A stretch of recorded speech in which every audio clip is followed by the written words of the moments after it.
Projeto Braskem, um novo lembrar, compartilhando experiência entre a comunidade e a organização.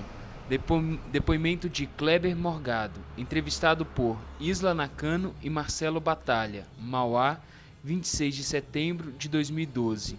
Entrevista número BKHV12, realização Museu da Pessoa. Vai. Ô Kleber, primeiro a gente agradece você tirar um tempinho para conversar com a gente e para deixar registrado eu queria que você falasse seu nome completo, onde você nasceu e quando você nasceu. Certo, meu nome é Kleber Morgado, nasci no dia 1 de abril de 74, tenho 38 anos de idade. Nasci em São Bernardo do Campo e moro no Sônia Maria há 38 anos. E Kleber, qual que é o nome dos seus pais? Osvaldo e Maria. E dos seus avós? Meus avós, João, Maria, Júlia. E Kleber, como que é a história dessa família? Como que eles vieram parar aqui no Sônia? Bom, a história da minha família, meu pai é morador aqui desde a época de 60, né? Foi um dos primeiros moradores do bairro. E vieram do interior de São Paulo, meu pai é de Urupês, né? Interior de São Paulo, próximo a São José do Rio Preto, região de Catanduva.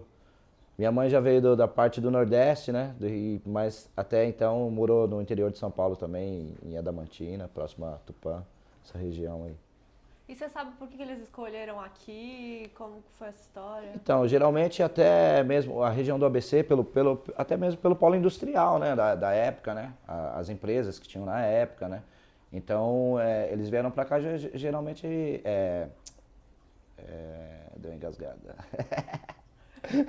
Opa. Então, geralmente não. Eles vieram pra cá devido a isso mesmo, né? A facilidade de emprego e tudo na época, né? Porque a situação era mais precária no interior daquela época. Então, a tentativa de sustento, de um futuro melhor até, então eles resolveram vir pra cá na época, né? E qual que é a atividade deles?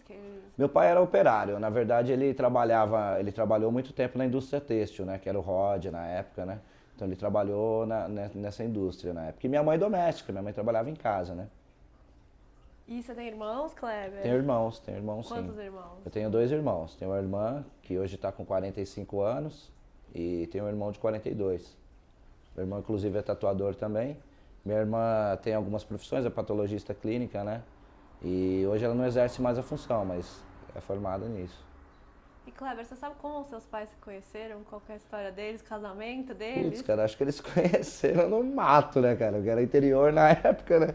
Então, mas eu não tenho muita, assim, a gente nunca teve muito contato, assim, né, meu? Em relação a esse assunto. Mas creio eu que comum, assim, como a gente mesmo, né? Vizinho, próximo, né? Bailes da época, que nem eles diziam, né? Mas a gente nunca teve muito assunto relacionado a esse tipo de coisa, né? Até mesmo porque na época a gente nos conversava muito a respeito disso, né? Se tinha um certo respeito, um certo limite para se perguntar a respeito disso. Não tinha uma certa liberdade, né, para isso. E Kleber, você chegou a conhecer seus avós? Na verdade eu conheci só a minha avó, né? A mãe da minha mãe. Eu conheci ela. Os avós do lado paterno eu não conheci nenhum. Não tive contato com eles, não. E como que era a tua avó?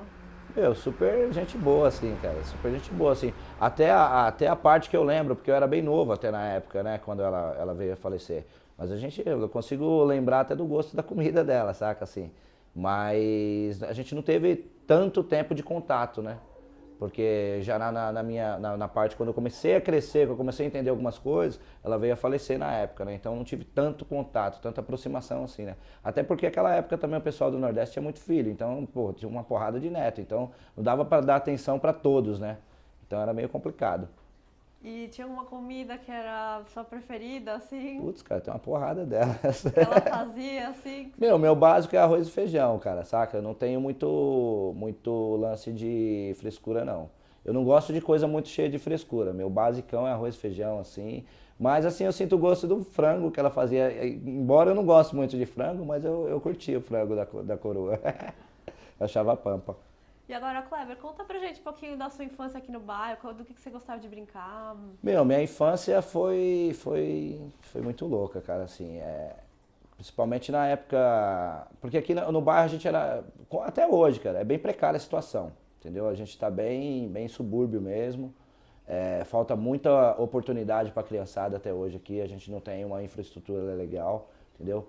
Até então a gente está cercado pelo polo petroquímico aqui e eu acho que eles estão em débito com o bairro, entendeu? Não só eles, a prefeitura também de Mauá também deixa a desejar bastante, entendeu? A gente ficou muito tempo sem asfalto, sem iluminação pública, sem rede de esgoto. Então na época a gente tinha o que de diversão? A gente tinha os circos que vinham para cá, que a gente se divertia na época, porque era o único meio que a gente tinha de pagar barato, era custo baixo, na verdade, né? Ou então, às vezes, a gente roubava até gato dos vizinhos para vender para os caras da Leão comer e entrava de graça, ia vender pirulito no circo, entendeu? Então isso aí pra gente era a forma de cultura que a gente tinha. O futebol de rua, que era travinha de pedra que a gente colocava para jogar bola, e estilingue, pega-pega, polícia e ladrão, essas coisas assim, né, meu? Não tinha uma quadra pra gente poder jogar uma bola. Até então a gente ficou uma boa época sem asfalto também, né, cara? Então a gente jogava no terrão e tinha os campinhos, os terrenos baldios que a gente fazia campo. A gente criou até uma piscina uma vez, cara, num terreno baldio que tinha. Só que aí, infelizmente, o pai de um brother nosso, cara, a gente ficou uns 10 dias cavando a cova pra fazer a piscina. Cavando, cara, assim, tipo, vamos fazer uma piscina? Vamos, porque era uma vontade, né, cara? Ter um clube, a gente nunca tinha ido num clube. Aí a gente cavou esse buraco e ficou, tipo, quase 1,5 metro de profundidade. Pô, na hora que chover vai encher esse buraco, a gente faz a piscina. E o pai desse brother nosso veio e achou esse buraco que a gente tinha feito e jogou entulho dentro, né, cara? Ficou super feliz que tinha um buraco pra ele poder jogar o entulho. Aí acabou a piscina, a gente nem rolou essa piscina, saca? Então tesourou tudo. Mas o circo pra gente sempre foi era muito louco, cara. A gente pirava, assim. Porque ali a gente se encontrava, os amigos, entendeu? Era uma forma de você camuflar aquela infelicidade que você tinha de não ter uma estrutura legal, entendeu? Então ali você encontrava um monte de coisa legal, né, meu? Até pelas piadas, meu, aqueles bode fedido do circo, cachorro, punk, mesmo assim, saca? Então foi muito louco, cara. O que você mais gostava no circo, assim? Qual que era o Mano, o que eu mais preferido? gostava no circo, na verdade, cara, mesmo, era o cheiro do circo mesmo, cara, assim, aqueles... Puta, era muito louco, assim, meu. O barato era legal, cara, é marcante o negócio. Parece loucura. Mas eu achava legal a parte do palhaço também, né, meu? Porque é um trabalho... Eu penso assim, eu como tatuador hoje, eu acho que um dos trabalhos mais difíceis hoje é você tentar fazer uma pessoa sorrir, cara. Isso é difícil pra caramba. Então eu valorizo pra caramba essa área de palhaço, saca? Eu acho muito louco, assim. Porque o cara, ele chega num ambiente... E ele traz todos os problemas dele de casa, todos os problemas sociais que ele vê, as dificuldades, e ele tem que passar para você, esquecer todos os problemas dele e passar para você a felicidade, independente do que ele sinta, entendeu? Então ele tem que tentar fazer você sorrir de qualquer forma. Então eu acho muito louco, eu gostava disso aí, entendeu? Porque através disso também eu me via ali, né, naquele papel ali também, né? Era aquilo que eu achava legal, né? E, assim, das brincadeiras na rua, você falou do futebol, essas coisas, qual que era que você mais Meu curtia, forte assim? sempre foi carrinho de rolemã, cara. Eu pirava, pirava. Tanto que eu andei de carrinho de rolemã até meus 28 anos de idade, praticamente, cara. Não ando mais porque eu não tenho mais condições, né, de fazer isso aí. Mas eu andei até meus 28 anos de idade, a gente ia puxado por moto e tudo. Começou com carrinho de rolemã normal, mas depois a gente foi ficando mais radical, mais velho e, meu, era loucura total, cara. Isso aí era muito louco. Então até hoje eu sinto vontade disso aí, entendeu? Acho bem legal. E Kleber, só voltando no circo um pouquinho, qual que é essa história do palhaço que avisou que ia chover? Puta, cara, foi muito louco isso aí. Então a gente foi pro circo, cara, aí deu uma tempo... Aí, tipo assim, tava legal o espetáculo e tudo. E, porra, eu e meu pai do lado, a gente dando risada. De repente, cara, do nada, tinha umas bailarinas feias pra caramba. As minas usavam aqueles maiôzão na época, feia pra caramba. Mas a gente achava todas as minas gostosonas e tal. E aí, o que aconteceu? E tem uma outra história também, meu, de uma bailarina do circo também. Aí, saca só, o palhaço chegou no palco e anunciou que, pô, pra todo mundo evacuar a área, porque ia vir um tremendo temporal. E, pô, o palhaço dá uma notícia, né, mas todo mundo rachando o bico. E dando risada, e o cara, não, meu, é sério, sai fora todo mundo, que tal. E aí deu mó temporal, porque era descampado na época, não tinha tantas casas, né, meu. Então, puta, a lona do circo voou longe, mó chuva de pedra na época, puta, foi louco o negócio. E a bailarina, cara, foi o seguinte, cara. Tinha uma bailarina, era a mina mais gostosa do circo, todo mundo queria namorar essa mina. E aí a gente chegava no circo só pra ver essa bailarina. E um dia nós descobrimos que essa mina tomava banho no busão do circo. E aí a gente foi, moleque, né, cara? Fomos pra ver a mina tomar um banho, né, cara? Só que essa mina, ela não tinha uma perna, cara, na época. Então, pra gente foi muito louco, assim. Foi uma decepção até. Mas e depois de um certo tempo, eu comecei a pensar, falei, porra, meu, o esforço daquela pessoa, que a gente imaginava que era, pô, bailarina e tal, não sei o quê.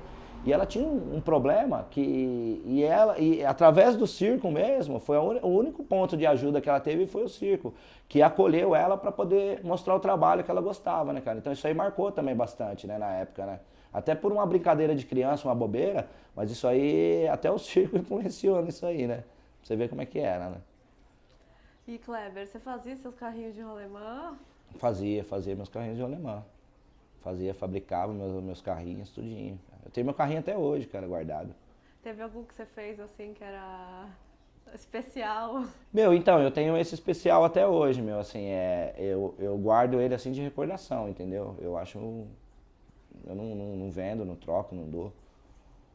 E outras coisas assim, andar de skate, bike? Meu, eu andei até de skate, de bicicleta também, bastante, né? Que era o básico também, né, cara? Mas bicicleta era bem difícil, porque a gente só ganhava bicicleta se passasse de ano. Eu já nunca gostava muito de escola, então geralmente eu não demorava pra mim ganhar uma bicicleta. Então eu nunca gostei muito de escola, nunca achei que ia me influenciar em muita coisa. Tanto que hoje eu tenho a minha profissão e eu achava algumas coisas da escola meio errada, assim, eu não curtia muita coisa, achava muita coisa errada, sendo que tinha muitas coisas para serem passadas, né, na escola. Então, não por falta de conhecimento nem nada, não. Era porque eu não gostava mesmo, achava que era uma prisão aquilo ali. E eu acho que a escola não deve ser isso, te obrigar a fazer, qualquer coisa que é obrigada a você fazer, eu não aceito, eu não gosto, saca? Tanto que eu fiz parte do movimento punk também há muito tempo, cara. Eu comecei a andar no movimento punk com 12 anos de idade, praticamente, né, meu? E até hoje, assim, eu não ando mais em visual tal, até mesmo pelo, né, tem muita coisa também que é meio mentiroso também, né, assim, que influencia para outro lado, mas eu gostava bastante, assim, né, meu, então eu andei bastante tempo no movimento punk, lance de política, de anarquismo, essas coisas, né. Mas depois você vai descobrindo que tem muita coisa que é errado também, né, cara, que não é bem explicado, né. E eu vou querer saber bastante mais dessa parte do movimento punk, mas antes eu queria pedir pra você contar mais uma história pra gente de uma dessas molecagens de vocês, assim, quando vocês eram pequenos. Putz, cara, daqui do Sônia Maria, meu, o Sônia Maria foi um maior celeiro, assim, de muita, sem estrutura, tinha muita cultura, entendeu? A escola de samba mesmo aqui, cara, eu não gosto de samba, assim, cara, sabe?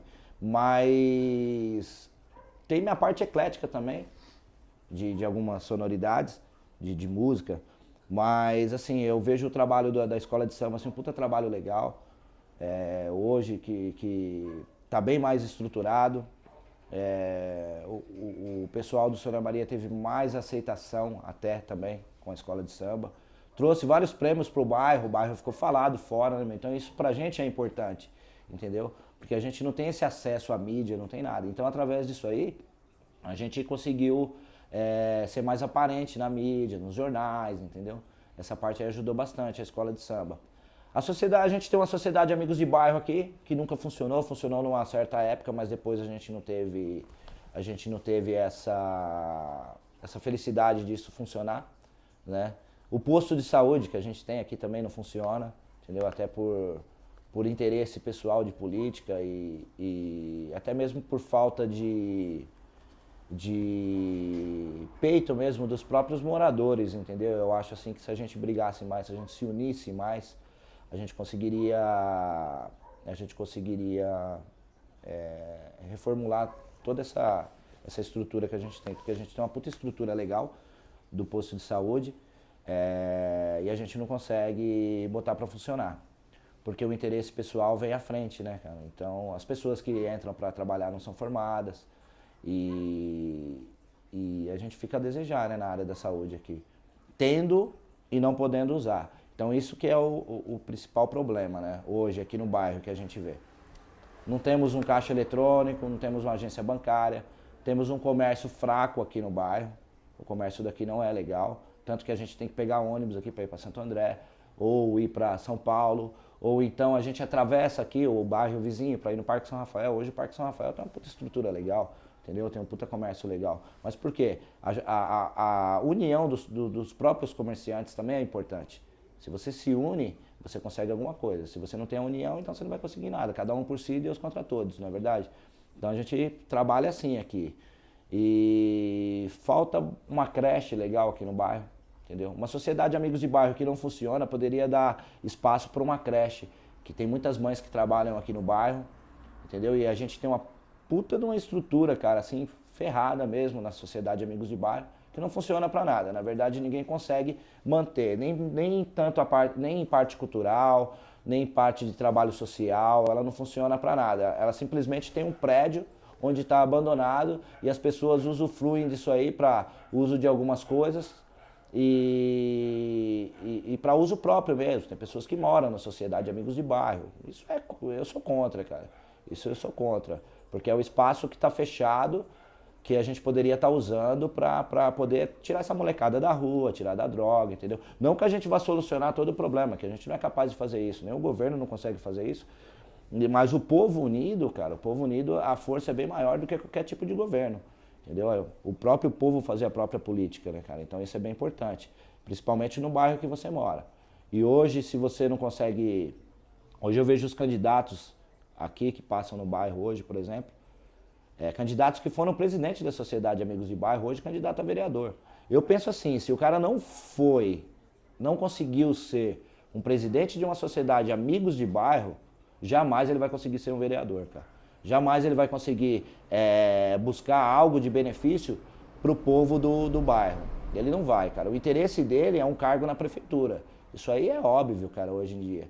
E a gente vê, cara, porque eu sou morador antigo, eu conheço todo mundo, cara, os candidatos hoje no bairro, saca? Assim, não gosto de política, eu voto nulo, saca? Porque é uma forma que eu tenho de protesto, de protestar que eu sou contra tudo isso aí que tá aí. Entendeu? Acho que se o povo se unir, mas o cara quer votar no Tiririca, o cara quer votar no Batoré, saca? Pô, que benefício que o Batoré fez? Nenhum, cara. Nenhum. Falar de Mauá na Praça Nossa, de vez em quando, pô, cara, eu não vejo benefício nisso. Entendeu? Enquanto isso, o Zaira tá destruído, saca? Os bairros vizinhos aqui tá tudo acabado, Nova Mauá, Jardim Oratório aqui, meu, porra, isso aqui é fácil, cara, de você ver. Qualquer cara, qualquer cego vê isso aí. Entendeu? Se você pegar seu carro aqui e der um rolê de meia hora aqui no bairro aqui, você vai ver todas as coisas que fazem falta aqui. Mas aí o que acontece, cara? Tem uma data no ano que muda toda a percepção do cidadão aqui do Sônia Maria, que é a data do dia 25 de dezembro, saca? Que aí vem o Natal, que é onde as pessoas hoje se encontram, né, tanto de bairros vizinhos, do Sônia Maria também, se encontram numa casa toda iluminada que fica nessa rua Zequinha de Abreu aqui, entendeu? Então todo ano é feita uma decoração naquela casa, tem a ajuda de algumas indústrias, não sei se o Polo ajuda, não tenho essa informação, mas eu sei que tem, de alguns políticos, saca? E muita gente tem vontade de decorar a sua casa no Natal. Eu não gosto de Natal, cara, eu nunca acreditei em Papai Noel, saca? Nunca gostei disso. Eu acho que isso é uma forma de comércio total. Mas muita gente tem vontade. Por que só aquela casa tem o direito de ser decorada? Por que não a casa do fulano de tal, do seu Zé, do seu Mané, da Dona Maria? Por que não? Por que o Polo não investe nisso também? E quando começou essa história da casa? Ah, isso já vem com certo né? tempo, já vem com certo tempo. E aí o que acontece?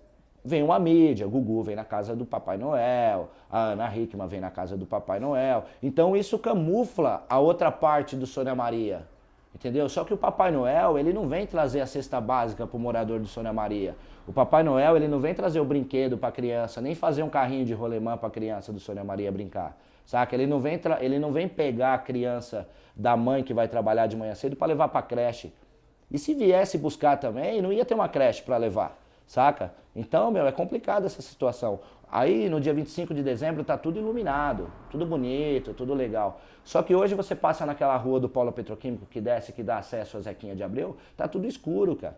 Saca? E é do lado da casa, entendeu? A casa tem uma puta iluminação, mas a rua tá escura. Aí você é assaltado, você corre risco de um monte de coisa, de estupro mesmo, a mulherada que vai trabalhar de manhã. Então é bem complicado, porque hoje aqui a gente tem acesso a vários bairros vizinhos, né? Hoje a gente está praticamente dentro de uma bifurcação. O que existe? Tem uma saída para a Zona Leste, que é Parque São Rafael, São Mateus, uma saída para Santo André e Mauá. Então nós estamos aqui, nesse miolo, entendeu? Nesse miolo. E isso gera também um esquecimento, né? Por que eu vou ajudar esse bairro se ele faz divisa com vários outros? Então o terminal do Sônia Maria, algumas partes ali não pode ser ajudada. Por quê? Porque tem a Prefeitura de São Paulo do lado, tem a Prefeitura de Santo André do outro. Então fica aquele lance de briga, entendeu? E a puta riqueza que a gente tem aqui, que é do polo petroquímico, entendeu? Que deve muito pra gente, cara. Maior índice de câncer hoje, se você procurar aqui, cara, de pessoas aqui, de família, maior índice de câncer hoje tá aqui no Sônia Maria. Problemas de tireoide, caramba, 4, saca? Então muita gente morreu, cara, de câncer aqui. A gente não pode acusar que é devido a isso, né? Eu não tô fazendo uma acusação, mas é muito estranho, né, cara? Muita gente, assim, de repente morrer, cara. De cada família, se você procurar aqui no Sônia Maria, pelo menos uma ou duas teve o problema de câncer, cara. E é legal até essa pesquisa, entendeu? Só que as pessoas, às vezes, não analisam isso, né, meu? Ontem aqui na região, aqui, tava, meu, parecia dia, cara. Poluição, entendeu? A gente sofre com isso, né? O cheiro de... A gente sempre falava, meu, quando a gente era pivete. Meu, o Sônia Maria é o esgoto do planeta, cara, porque a gente sentia o cheiro de enxofre no ar, saca? A gente sentia o cheiro de enxofre no ar. E como que funcionava? Vocês falaram que sabiam que ia chover? Conta pra gente essa Então, meu, história. a gente até, pô, tava mó sol, de repente saía aquele puta cheiro horrível, cara, saca? O Rio Tietê, assim, perde feio, cara, perde feio. E aí o que acontecia? Pô, meu, a molecada já ficava tudo triste, porque já sabia que ia chover, porque soltava aquela química no ar, né, meu? Falava, pô, meu, vai chover, porque para poder soltar aquela, né, aquele produto químico, né? Eles soltavam na época de chuva, né, meu? Então, como deu esse calor toda essa época agora aí, ontem foi loucura total, cara, assim, entendeu? Foi loucura total. E a gente sofre bastante com isso aí, entendeu? A gente sofre bastante mesmo. E Kleber, você falou um pouquinho da questão dos moradores. Assim, na sua infância, você lembra o envolvimento dos moradores, os vizinhos? Como é que era essa relação entre as pessoas aqui? Meu, o Sônia Maria é um bairro rodeado, assim, é um bairro feito de moradores antigos, entendeu? A maioria das famílias aqui tem um certo tempo de moradia. A grande maioria é bem antiga mesmo, a grande maioria, né? Depois veio uma divisão de Sônia e Silvia Maria. 2 bairros dentro de um só, né? Mas existe essa união de famílias, né? De conhecidos, né? Só que é bem precário, por quê?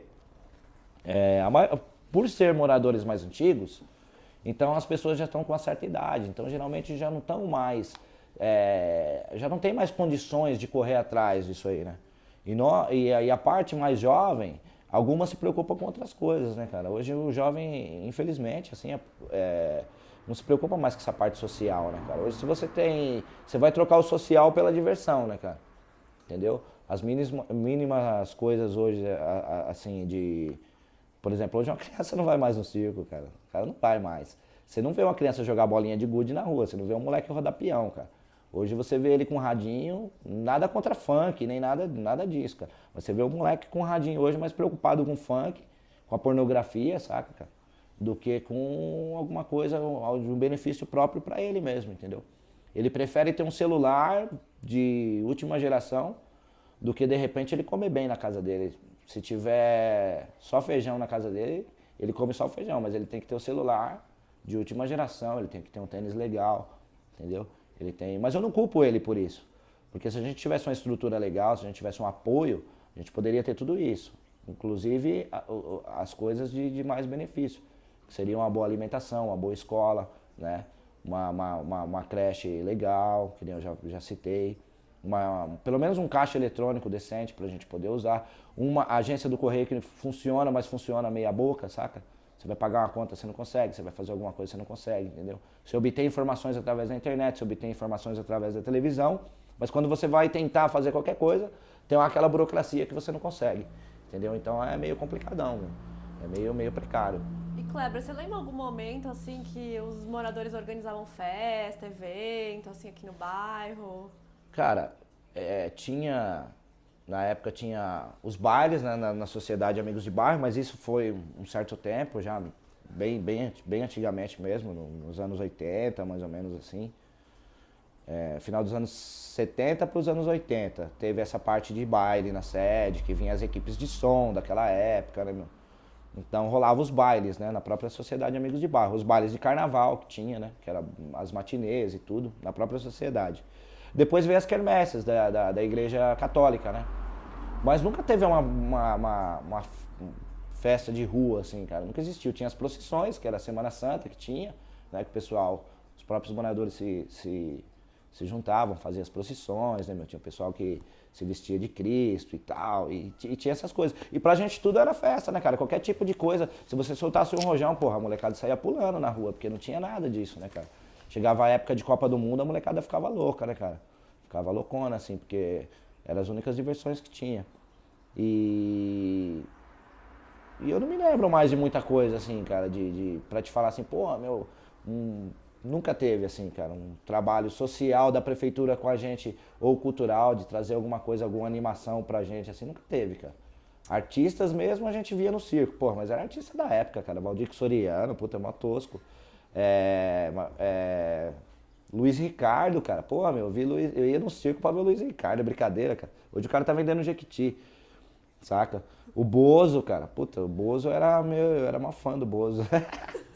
Eu sei o telefone do Bozo até hoje, 2360873. Liguei várias vezes pro Bozo. Mas a gente nunca conseguia, cara, falar com ele.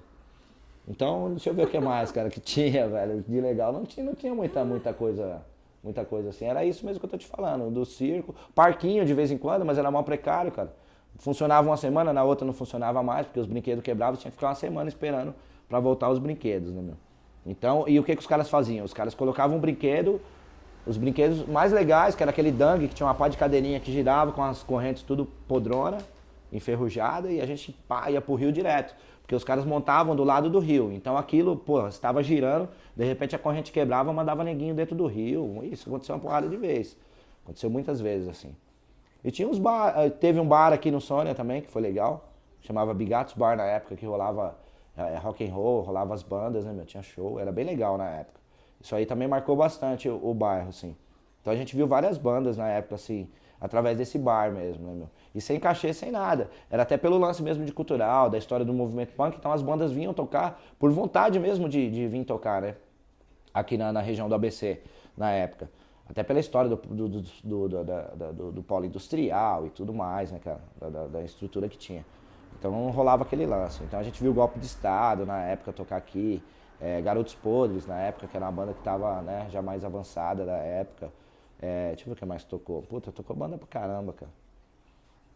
E aqui no ABC, fora do bairro, a gente viu o Ramones, né, cara? Que foi aqui no Aramaçã na época, né?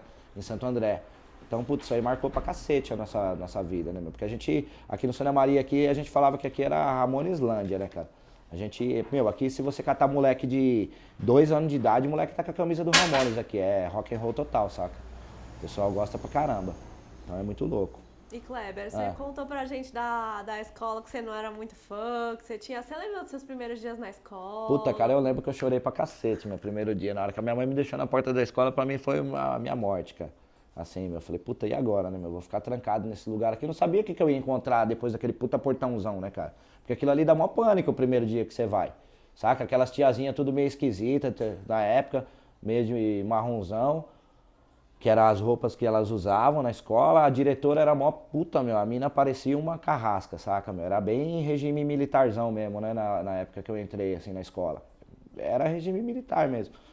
Era a época do Figueiredo ainda, que era o presidente. E, meu, puta, velho, Então você ficava em choque, cara. Você não podia ter uma liberdade de fazer uma pergunta pra professora, porque ela não te dava esse espaço, entendeu? Você tinha que abaixar a sua orelha e ouvir o que ela queria falar. Num ponto era bom. Ela queria te passar um aprendizado, mas você tinha muitas coisas para perguntar e não podia. Porque se tinha o respeito, e aquele respeito te deixava tímido, né? Aquele próprio respeito te trazia timidez. Então você ficava ali, meu, acurralado naquele canto ali, meu, e esperando a hora de você abrir aquela lancheirinha para você comer seu pão com manteiga, pão com mortadela, ou então trocar o lanche com o camarada, depois voltar para a sala de novo em choque, sentar ali, minha professora pá, falar uma pá de coisa. Você ia pedir para ir no banheiro, não, você não pode ir no banheiro. Pô, você vai proibir a pessoa de ir no banheiro. Não, só vai a hora que eu quero. Então eu não achava legal essa parada assim, cara. Não achava legal. Eu gostava de desenho pra caramba, desde moleque. Eu chegava na escola, eu queria desenhar, eu queria mostrar que eu tinha vocação para alguma coisa, eu não podia fazer isso, entendeu? Eu tinha que estar estudando ciências, eu tinha que estar estudando na época não era nem história, era estudos sociais. Porra, meu, uma puta de uma história chata, cara, do Brasil, cara. Uma puta de uma história mentirosa, que hoje eu vejo que tem muita coisa que é enganosa, saca? Assim, depois que você vai descobrindo, que você vai lendo através de outros livros, de outros conhecimentos que você tem hoje, até mesmo pela internet. Então você acaba estudando mais e você vai vendo que muita coisa era... Você fala, puta, meu, isso aí não existiu, cara, não tem o porquê existir, entendeu? É muito contraditória a história. Então eu não queria saber nada de história do Brasil, cara. Eu não queria saber que Pedro Álvares Cabral descobriu o Brasil. Pra mim não interessava isso aí, cara. Pra mim interessava eu chegar na minha casa, eu ver minha família bem, eu ver meus amigos bem, eu ver todo mundo estruturado, eu ver todo mundo morando numa casa, entendeu? Eu não queria saber se o índio morou lá não sei na onde, se o cara viveu aonde ele viveu, se o Padre Anchieta foi isso, foi aquilo. Eu não queria, pra mim não me interessava isso aí, entendeu? Pra mim me interessava o que eu vivia na época, né? O que eu observava.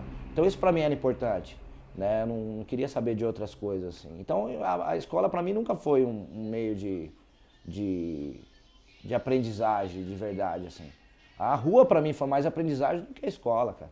Eu aprendi muito mais coisa na rua, eu vivenciei muito mais coisas na rua do que na própria escola. Entendeu? Porque ali eu tinha a mesma coisa de você entrar numa empresa para trabalhar. Você bate seu cartão, você é carimbado, cara, você é rotulado, você é obrigado a fazer aquilo ali para você ter um mísero salário por mês. Então eu era obrigado a fazer aquilo e na hora que eu saía, eu tinha que sair da minha casa, chegar na minha casa, fazer um monte de lição, certo? Minha mãe na época era analfabeta. Então por que eu ia fazer uma lição de casa com pouco conhecimento daquilo que a professora me passava em poucas horas, e eu chegar na minha casa e eu ia perguntar pra quem, cara? Meu pai trabalhava o dia inteiro. Eu ia perguntar pra quem? Minha mãe não ia saber me ensinar, cara. Então aquilo te desmotivava, entendeu? Aquilo te desmotivava, não tinha um acompanhamento. Você não tinha acompanhamento de TV, de internet, não tem nada. Hoje o acesso é fácil. A única coisa que a gente tinha na época era o telecurso segundo grau na época, que era na Rede Globo, que passava. Mas aí era coisas já mais avançadas, que não era da nossa época. A TV Cultura também, que passava algumas coisas, mas era bem pouco também, porque ainda tinha a época da censura. Quando os programas eram legais, os caras, censuravam. Puta, sala especial de sexta-feira, a gente era louco pra assistir, cara. Né, meu? Que era tipo aqueles filmes meio pornozinho. Na época da pré-adolescência, assim, que a gente começou a... Meu, tinha o programa Sala Especial na Record. Era aquele pornô chanchado, era mó tosco o negócio, cara. Toscão, Rita Cadillac, a Gretchen, puta, os bagulho mó feio, cara. Nojento mesmo. Mas, porra, a gente queria ver aquilo, cara. A gente tinha curiosidade, porque na escola não se passava nada sobre sexo. Dentro de casa você não falava nada sobre sexo, porque, porra, se você falasse isso aí, você tomava uma murrão na cara, ou, meu, você ficava de castigo uma porrada de tempo. Então, o que acontecia? As pessoas iam descobrindo isso através delas mesmas. Então, não tinha, assim, informação de camisinha, não tinha... Por isso que, na época, surgiu muita gente com HIV. As drogas mesmo não tinha esse acesso. Pô, se você fosse falar de maconha dentro de casa, você apanhava, cara. Maconha, meu, puta, era porrada na certa, porque era aquele negócio. Era uma palavra feia, né? Você não pode falar isso, você não pode falar um palavrão. Se você falasse porra dentro de casa, meu, pô, você tomava porrada, cara. Você saía pra rua, você ia falar um palavrão na escola, Deus me livre, cara. Então, eu já era meio radicalzão, já era meio rebelde, sempre fui rebelde, cara. Eu sempre me achei assim, não que eu fui isso, mas assim, eu sempre me coloquei assim, meu, eu nasci pra não ter regras e nem leis, cara. Eu não consigo ter esse tipo de coisa, entendeu? Não consigo ser assim. Mas eu acho que tem que ser tudo bem certinho. Mas durante essa fase da escola, teve algum evento que você mostrou essa rebeldia com a professora? Cara, evento assim, você diz assim, evento de cultura, alguma coisa assim, de música, não, essas digo, coisas? assim, alguma advertência que você tomou, Puta, uma tomei várias, cara, tomei várias mesmo. Porque, assim, Eu batia de frente com a professora. Se eu tivesse que falar alguma coisa, eu tomava chapuletado, porque naquele tempo lá tinha aquele negócio. Você era tão discriminado, cara, que se você fizesse qualquer tipo de bagunça, meu, eu achava mó errado isso, cara. Você ia pra trás da porta e tinha que ficar de cara pro lixo. Porra, meu, um ser humano ficar de cara pro lixo, isso é errado, cara. Você vai ficar com a cara dentro da lata de lixo? Não vira isso, né? Então eu achava errado isso aí. Mas eu fiz bastante coisa, assim, cara, assim, pra mostrar a rebeldia mesmo, saca?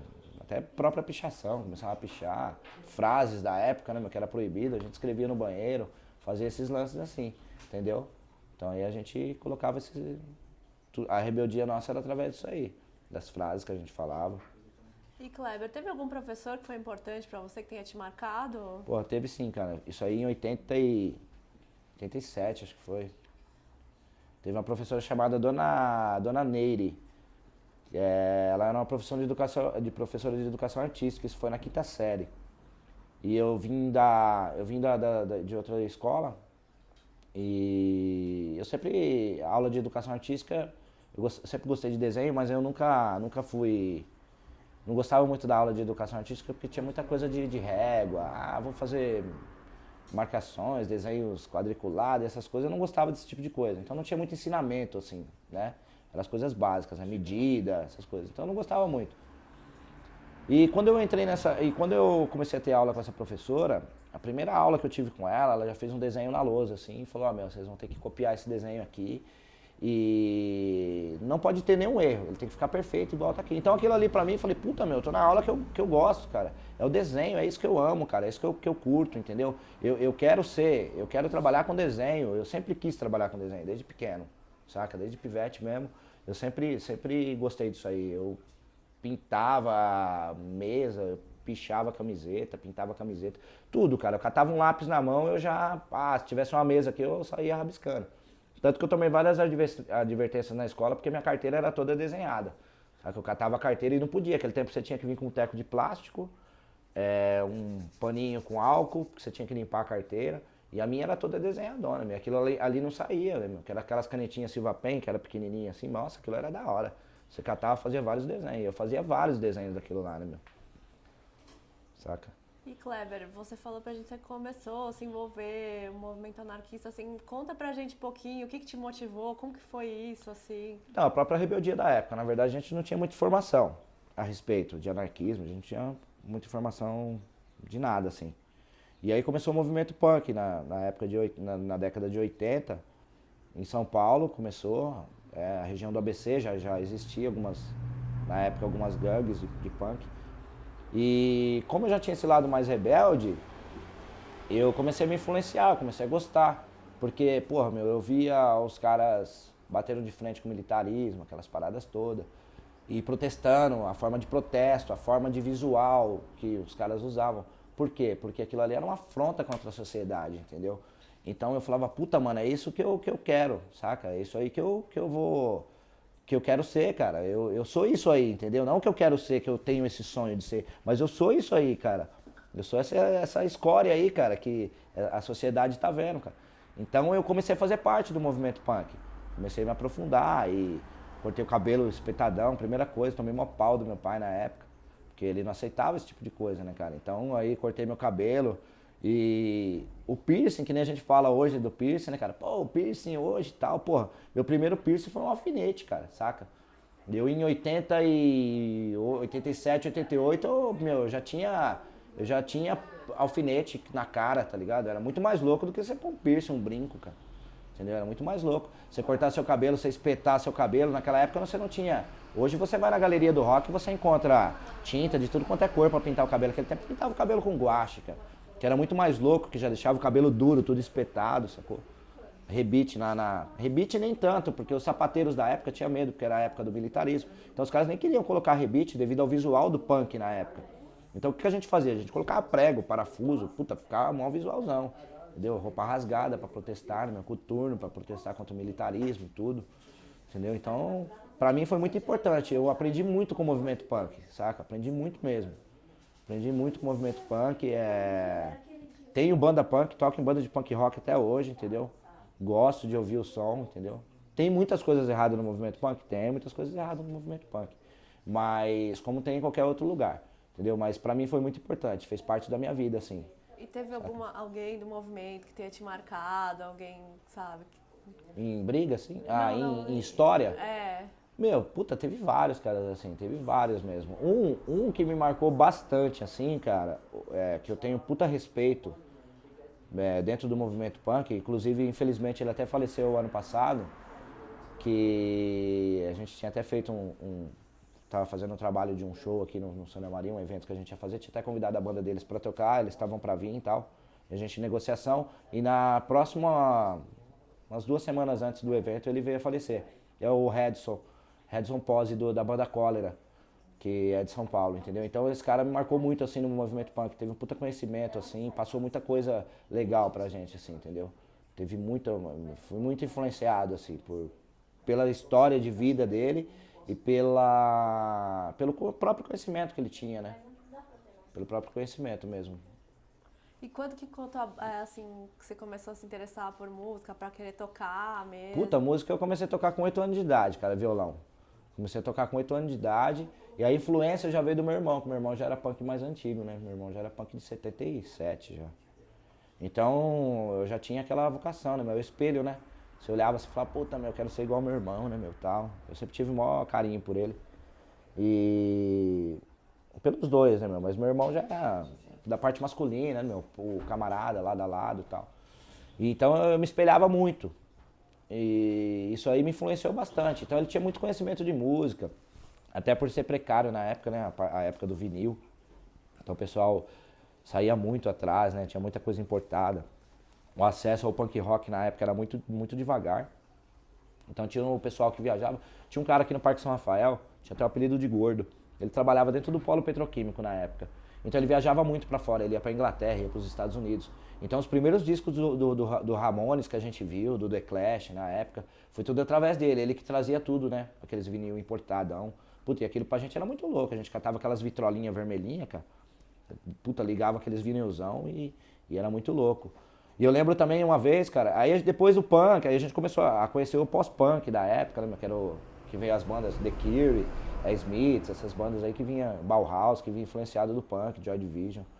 E aí aí veio o Psychobilly, Rockabilly, Stray Cats e tudo. Fui até no show do Stray Cats na época, em 86, no Projeto SP, fui no show do Toy Dolls, um porrada de show de banda louca assim.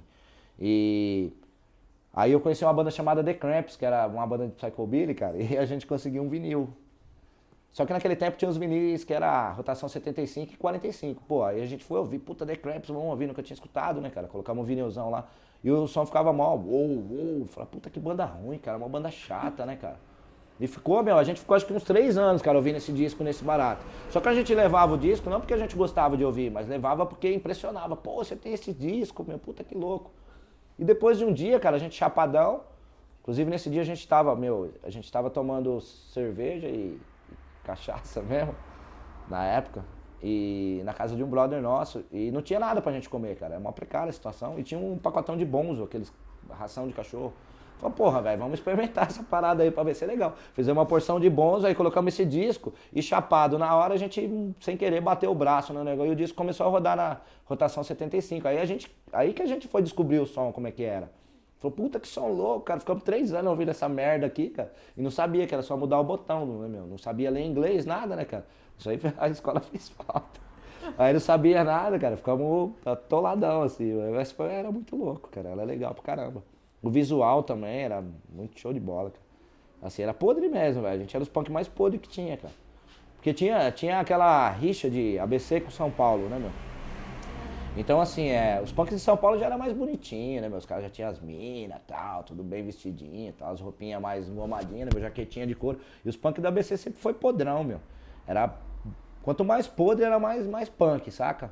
Então, pra gente era isso. A gente mostrava mesmo qual que era a realidade do ser humano mesmo, né, meu? A podridão mesmo que o mundo vivia na época, né, cara? Então, tudo era a forma de protestar, né, cara? Contra o governo, contra os militares, né? Então era muito louco, cara, contra a sociedade mesmo, que existia o preconceito, né? Então naquela época a gente já brigava contra isso, né, meu preconceito. E depois veio as gangues de skinhead, na época os carecas do ABC surgiu, né, através de alguns punks que que se desmotivaram, né, cara? Não sei até o porquê, né? Não consigo, até hoje eu não consigo entender. Mas algumas pessoas que se desmotivaram e montaram as gangues, assim, né, de carecas do ABC na época, né? Que teve. Aí tinha muita rixa, né? De punk porque o movimento punk era um movimento anarquista. O movimento dos carecas era um movimento nacionalista, né? Então já tinha esse lance essa rixa de informações aí, né? Então, era louco também, era muita doideira, cara. Era muita porrada, muita treta na época. Como é que eram as brigas assim? Meu, era porrada mesmo, porque não tinha. Não era lance de você catar uma arma e matar alguém, mas era porrada mesmo, era ganguismo, né, cara? Era porrada mesmo. Você era contra, você ia num show e se você encontrasse uma gangue rival sua, era pancada na certa, né, cara? Mas até por uma causa, né? Porque você tava lutando pelo aquilo que você acreditava, né? E a outra gangue também, cara, né? Os caras eram nacionalistas, os caras estavam lutando pelo aquilo que eles acreditavam, né, meu? Mas o som todo mundo curtia nos Então, mesmos o shows. som era bem parecido, mas a ideologia das letras são diferentes, né? Então, que nem eu tô te falando, o movimento dos carecas, não tô dizendo skinheads, white power hoje, que é um lance mais neonazista, né? Mas os carecas e os punks, o que existia? Existiam as letras que falavam do nacionalismo, né? O ritmo de música era o mesmo. E os punks falavam de anarquismo, né, meu? Falavam protestavam mais, né? E os carecas defendiam mais a pátria, né, cara? O nacionalismo, né? Então a gente era contra isso aí. E aí depois veio os neonazistas na época, algumas gangues, poucas gangues assim da época, pequenas até, mas existiu, né, cara? Assim, existe até hoje, né? Então existiu, isso aí a gente já batia de frente. E o som já era totalmente diferente, saca? Já era totalmente... Mas as informações que vinham pra gente aqui no Brasil era bem distorcidona, assim, cara. Não tinha muita informação, né? Então, porra, eu cheguei a usar até a camisa do Rod Stewart, cara. Eu vi o cabelo do cara espetado e eu achava que o cara era punk. Então, pô, não tinha nada a ver, né, meu? Kiss, puta, eu ouvi Kiss pra caramba, meu, na época. Porque você não tinha tantas informações de banda, né? Então você ouvia um barulho de guitarra, você, puta, meu, você falava, caramba, né, meu, isso é punk? Made in Brasil, cara. Primeira banda nacional que eu ouvi que eu achava que era punk, Made in Brasil. Depois Joelho de Porco, Língua de Trapo. Depois tinha uma banda também que era bem desconhecidona, a Banda do Lixo. Que era ruim pra cacete, meu, mas eu ouvi acho que pouca coisa. Patrulha do Espaço, essas coisas que tinha, né, cara? Não tinha banda punk mesmo. Depois veio surgindo. No ABC mesmo surgiu o Hino Mortal, DZK, Condutores de Cadáver, que eram as bandas, puta, era mó feio os nomes, né, cara? Era até de assombrar mesmo. Aí se você chegasse com um disco desse em casa, seu pai pirava. Já precisou ser com um disco lá, Condutores de Cadáver. Seu pai ia falar, puta, meu, que é isso, cara? E as bandas internacionais, que era Ramones, foi as primeiras que apareceram. Ramones, The Clash, Sex Pistols, né? Embora eu nunca gostei muito de Sex Pistols, que eu já via que era meio uma farsa, os caras tocavam mal pra caramba e eu já gostava da sonoridade melhor, né? Então eu já gostava mais de Ramones do que de Sex Pistols, né? E The Clash também, pra mim foi uma das bandas mais punks, assim, atuais mesmo, dentro do movimento punk, pra mim foi o Clash, né? Então foi isso a parte do movimento punk. E nessa época, você sempre morou em casa com os pais ou morou fora, com amigos? Não, eu morei sempre com os meus pais, cara, assim, independente da minha rebeldia, a gente sempre foi meio família, assim, cara, sempre foi bem unido, né, meu? Independente de você fazer alguma coisa errada que eles não gostam, mas meus pais sempre foram acolhedores, entendeu, assim, eles nunca abandonaram ninguém, assim, tipo, filho nenhum, entendeu, então sempre foram acolhedores, né, meu? E isso na época também, meus amigos também eram assim, entendeu? A maioria tudo morava com a família, entendeu? Então até por isso que crescia até uma certa rebeldia a mais, né, cara? Assim, ficava aquele negócio mais turbulento até na época. Porque, pô, você chegava em casa naquele puta visual cabuloso, seu pai ia... Você enfrentava um certo preconceito fora e dentro de casa também você sofria o preconceito, né, cara? Você sofria aquela repressão, né? Você tinha repressão fora e dentro de casa. Mas era da hora, cara, porque era contra isso que você tava lutando, então era importante que você sofresse isso até. E Kleber, como é que era o envolvimento da mulherada do bairro na cena punk? A senhora... Puta, cara, não tinha ninguém, cara, tinha 2 minas só, e era tosca ainda, bem feia mesmo. E por isso que os punks de São Paulo ganhavam da gente, porque os caras já eram mais bem arrumadinhos, né, meu, jaquetinha de couro e tal, e lá tinha mais mina lá até. Então os caras já namoravam mais, né, cara, assim. E se você queria namorar alguém, tinha que ser fora do movimento punk. As meninas não iam querer o cara tudo sujo, tudo punkzão, podrão, né, meu, fedendo. Então as meninas não queriam, né, cara? Assombrava, né, cara? Como é que você ia chegar na casa de uma mina, assim, e falar pro pai dela, falar, pô, eu tô namorando a sua filha. O cara ia te pôr pra fora de casa, cara. Você é tudo toscão, tudo zoado, né, cabelo colorido. Então... E hoje em dia virou moda, né, cara? Hoje em dia você vê como é que é, né, as coisas, né, meu? Hoje em dia a filha chega em casa e fala, pô, eu tô namorando com esse moleque. Você olha um emo, cabelo tudo colorido, calça agarrada e tal. Então, o emo é a escória do punk, né, cara? Catou tudo aquilo ali que era do punk, do coisa, foi misturando tudo e fez um visual pra ele, né? Mas isso aí já existia bem antigamente, né? O emo, na verdade, é a ressurreição do New Wave, né? Da época, né? E as músicas são bem chatas também, né, cara? É muito igual. E Kleber, teve algum livro que te marcou, assim, nessa fase? Alguma coisa que você leu? Cara, de livro que eu li, puta, eu li bastante coisa, assim, cara. Li bastante livro de Chico Xavier, li bastante livro de... Li a Bíblia, mas não consegui terminar. E... porque teve algumas coisas que eu achei contraditória também. Então... não tenho muito esse lance de religião, não acredito em religião nenhuma, saca? Eu acredito que existe um ser superior e que pode transformar alguma coisa na sua vida. Existem dois lados, o bem e o mal, então, né?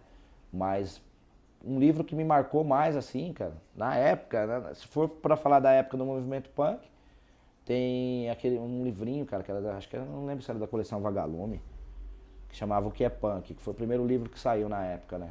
Que era do Antônio Bivar na época. Então isso aí marcou bastante, porque foi a primeira informação que a gente tinha, né? Até de fotos, que contava um trecho da história do ABC, né, cara? Que foi o celeiro de tudo isso aí, mas que sempre existiu certo preconceito, até porque o pessoal de São Paulo já tinha mais informação à mídia, né, cara? Então o pessoal já tava mais poser do que lutando por uma causa política ou social. Entendeu? Então os caras queriam mais porque lá já tinha mais bandas, então o pessoal já estava mais pro lado de mídia até do que aqui no ABC, entendeu? Enquanto aqui a gente estava protestando contra uma porrada de coisa, greve de metalúrgico da época também, entendeu? Então isso fez gerou muita coisa boa pro movimento punk e muito mais história pro movimento punk do ABC do que pelo próprio movimento punk de São Paulo, entendeu? Lá era o mais voltado à parte musical do que para a parte social ou o que seja, assim, entendeu? Então aqui sempre foi mais o lado político mesmo, sempre foi mais o lado de protesto mesmo, né? Então esse livro aí marcou na época pra mim. Mas teve outros também, cara, que agora eu não vou lembrar. Vixe, eu li tanto livro, cara, Zezinho, Dono da Porquinha Preta, Xisto no Espaço, nossa, é mó tosco isso aí. Mas era legal, mas eu gostava mais de coisa relacionada a HQ, saca? Li muito gibi, cara. Muito gibi mesmo eu li, cara. Muito, assim. Porque era uma das únicas diversões que a gente tinha, né, cara? E acesso a algumas coisas também. Porque ali você conseguia, querendo ou não, vinha camuflado, você comprava um gibi na época, hoje não tem isso. Mas no meio das páginas, assim, vinha aqueles tênis, né, cara? Você falava, puta, que legal, cara. E era coisas camufladas ali, pra te... até incentivava a ler, cara, bastante. Porque você comprava até o gibi, às vezes, pra você ver a figurinha do ping-pong que vinha na época, tinha um chicletão grandão que vinha com um negócio de futebol. E ali naquele gibi vinha a propaganda, né? Aquelas chapinhas de ouro, não lembro mais ou menos o nome. Então você comprava aquilo ali, junto com os gibis, com as revistas, então era mal barato aquilo ali, meu. Então a gente lia pra cacete, meu. Fazia troca de gibi com um camarada, isso aí tinha muito, muito mesmo na época, né? De história em quadrinho e tal. E você lembra o primeiro show, assim, maior, que você tenha tocado pra mais gente? Puta, cara, isso aí foi na Argentina, cara, com a banda que eu toquei, em 2005, acho que foi. 2005. A gente tocou no estádio de Ferro Calil, na Argentina. Tinha 40 mil pessoas no estádio que a gente tocou nesse dia. Foi um festival anti-Bush na época, com uma banda de cada país da América Latina. Na época, essa banda que a gente tocava, nós fomos convidados a tocar. E nesse festival aí marcou bastante pra mim, cara, assim. Tinha muita gente. O pessoal tava bem focado, assim, naquilo, no assunto da época, né, que era o Bush na época. Então foi bem legal, cara. Foi uma forma de protesto bem legal, assim, que fizeram. Foi puta estrutura mesmo, assim. E Kleber, qual que foi o seu primeiro trabalho, assim, primeiro trampo? Meu primeiro trampo foi na feira, cara. Meu primeiro trampo eu fiz... Na verdade, eu mesmo fui meu patrão, meu primeiro trampo. Eu queria ter uma renda pra mim mesmo. Então o que eu fazia? Porra, se eu fosse vender quadro, eu não tinha tanta estrutura financeira para poder bancar os materiais. Então o que eu comecei a fazer? Eu comprava bolinha de gude e durepox. Então eu fazia bonequinho de durepox, pintava tal e vendia na feira no domingo. Montava um pano no chão assim e vendia os bonequinhos na feira tal. Qual feira? Aqui. A feira livre mesmo, assim, que tinha aqui no bairro mesmo. Aí eu vendia os bonequinhos, né, cara? Mas aí não durou muito essa minha empresa, não, faliu rápido. Aí depois eu comecei a trabalhar como metalúrgico mesmo. O emprego que eu tive. Trabalhei na Ultragás, me formei em solda pelo Senai, soldador pelo Senai na época. Porque na verdade todo mundo tinha aquele sonho de ser metalúrgico. Todo pai queria que o filho fosse metalúrgico na época, era esse sonho que o pai tinha. Ninguém sonhava em que o filho fosse doutor, que o filho fosse alguma coisa. Todo mundo sonhava que o filho fosse metalúrgico. Se você tivesse um sonho de ser, que nem eu sempre tive essa vontade de trabalhar com desenho, não, eu não poderia fazer isso aí. Porque o desenhista ele ganha mal, se fosse tatuador então, meu Deus do céu, cara, na época, preconceito total. E aí o que acontecia? Então você tinha que ser metalúrgico. Porque todo mundo era metalúrgico e metalúrgico ganhava bem, então você tinha que ser metalúrgico. Entendeu? Você tinha uma estrutura de sindicato, você tinha convênio médico, você tinha isso, você tinha aquilo, entendeu? Então era legal você trabalhar numa empresa, registrado e tudo. Mas eu trabalhei muito pouco tempo, cara, em firma, assim, eu nunca sei, que nem eu falei, eu nunca aceitei muito esse lance de ser mandado, saca? Você tem que ter regra, você tem que ter horário. Nunca gostei desse lance de patrão. Eu sempre segui o lema nem pátria e nem patrão. Nunca gostei desse tipo de coisa, entendeu? Nunca cantei hino nacional, nem sei a letra do hino nacional, entendeu? Nem sei a letra do hino nacional. Algumas palavras que eu vejo no hino nacional são palavras mentirosas, que se você for acompanhar alguma coisa assim, você vai ver que não existe. Nada daquilo que está escrito não foi feito, entendeu? A ordem e progresso não existe. Então não tem o porquê eu aceitar a pátria nem o patrão. Então eu sempre trabalhei por conta, cara, a maioria das vezes, cara. Eu já tive empresa de comunicação visual, mas na época também a gente não teve... Na época depois ficou precário, porque muita gente fazia. O cara ficava desempregado na época, o cara ia fazer letreiro, o cara ia pintar muro e tal. Então isso aí banalizou muito a profissão, né? Até por falta de estrutura mesmo. Então o cara tinha que correr atrás de alguma coisa, né, meu? Ele tinha que buscar um sustento para a família dele. Então, só que atrapalhava algumas outras áreas, porque ele não era formado para aquilo ali, ele não estava preparado para aquilo. Era só uma forma de escape da época para ele poder dar um sustento para a própria família, né? E Kleber, você chegou a soldar assim, coisas menores, como você trabalhou de soldador? Eu soldei de tudo, cara, já, meu. Soldei... Não, na empresa que eu trabalhava em caldeiraria, na verdade. Então eu soldava muita peça grande, tanques, essas coisas assim. Como peça é que pequena o era trabalho difícil. que é insalubre, Meu, né? é bem Muito brusco, assim, difícil, cara. né? É bem pesadão mesmo, assim, cara. E eu creio, assim, que todo esse trabalho braçal, cara, tanto de pessoal de metalúrgica, soldador, caldeireiro, pedreiro, meu, acho que é bem mal remunerado no Brasil, bem mal pago, assim, saca, meu? A área da saúde também, eu acho que deixa de ser. Meu, eu acho que o salário no Brasil hoje é um salário vergonhoso, assim, cara.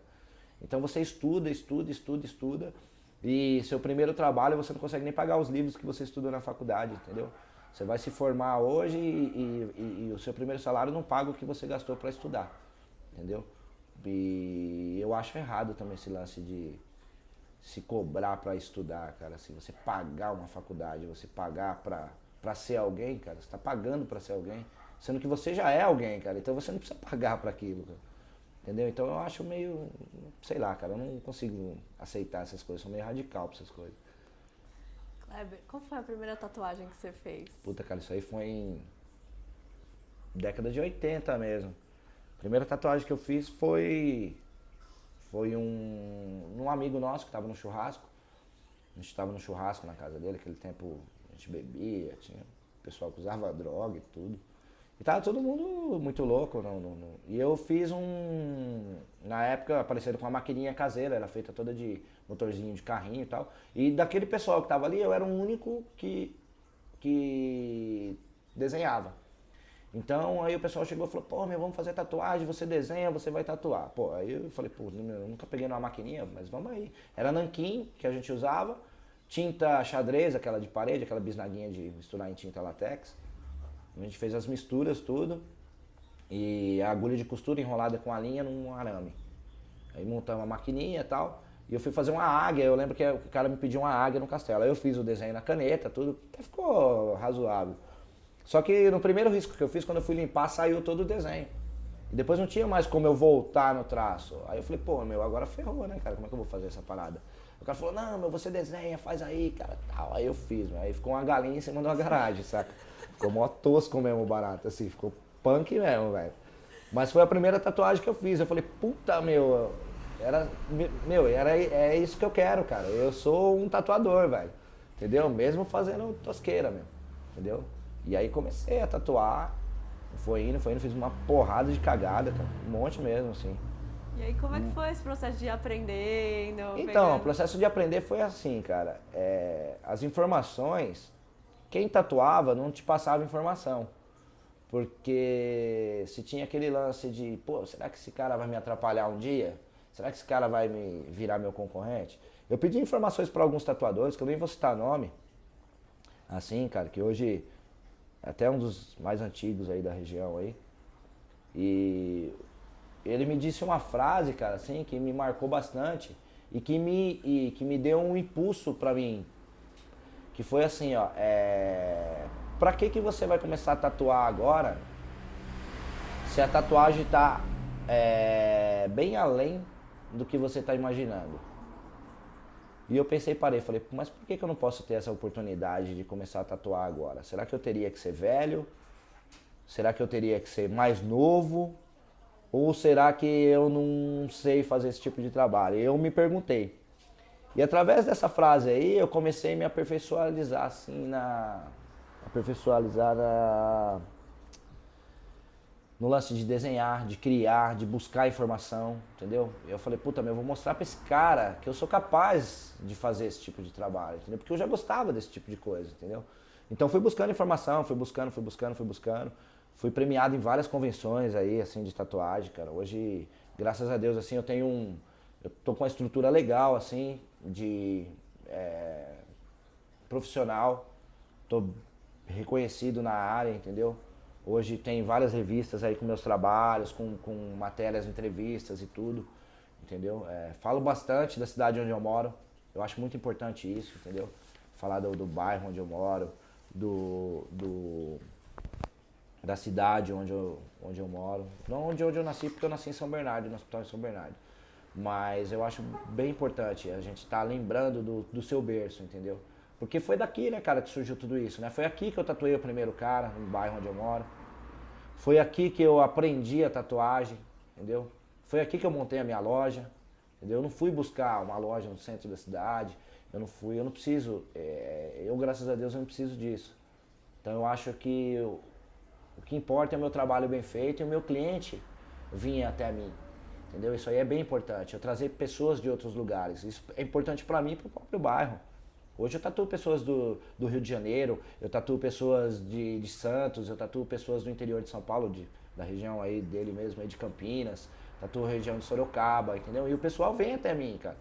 Tem hora que eu até me pergunto, falo, meu, mas puta que louco isso, né, cara? De repente eu imaginava que eu ia tatuar pessoas só do bairro, e hoje eu tô tatuando pessoas fora, mas dentro do bairro, não precisei sair daqui, entendeu? Pra buscar o que eu queria, entendeu?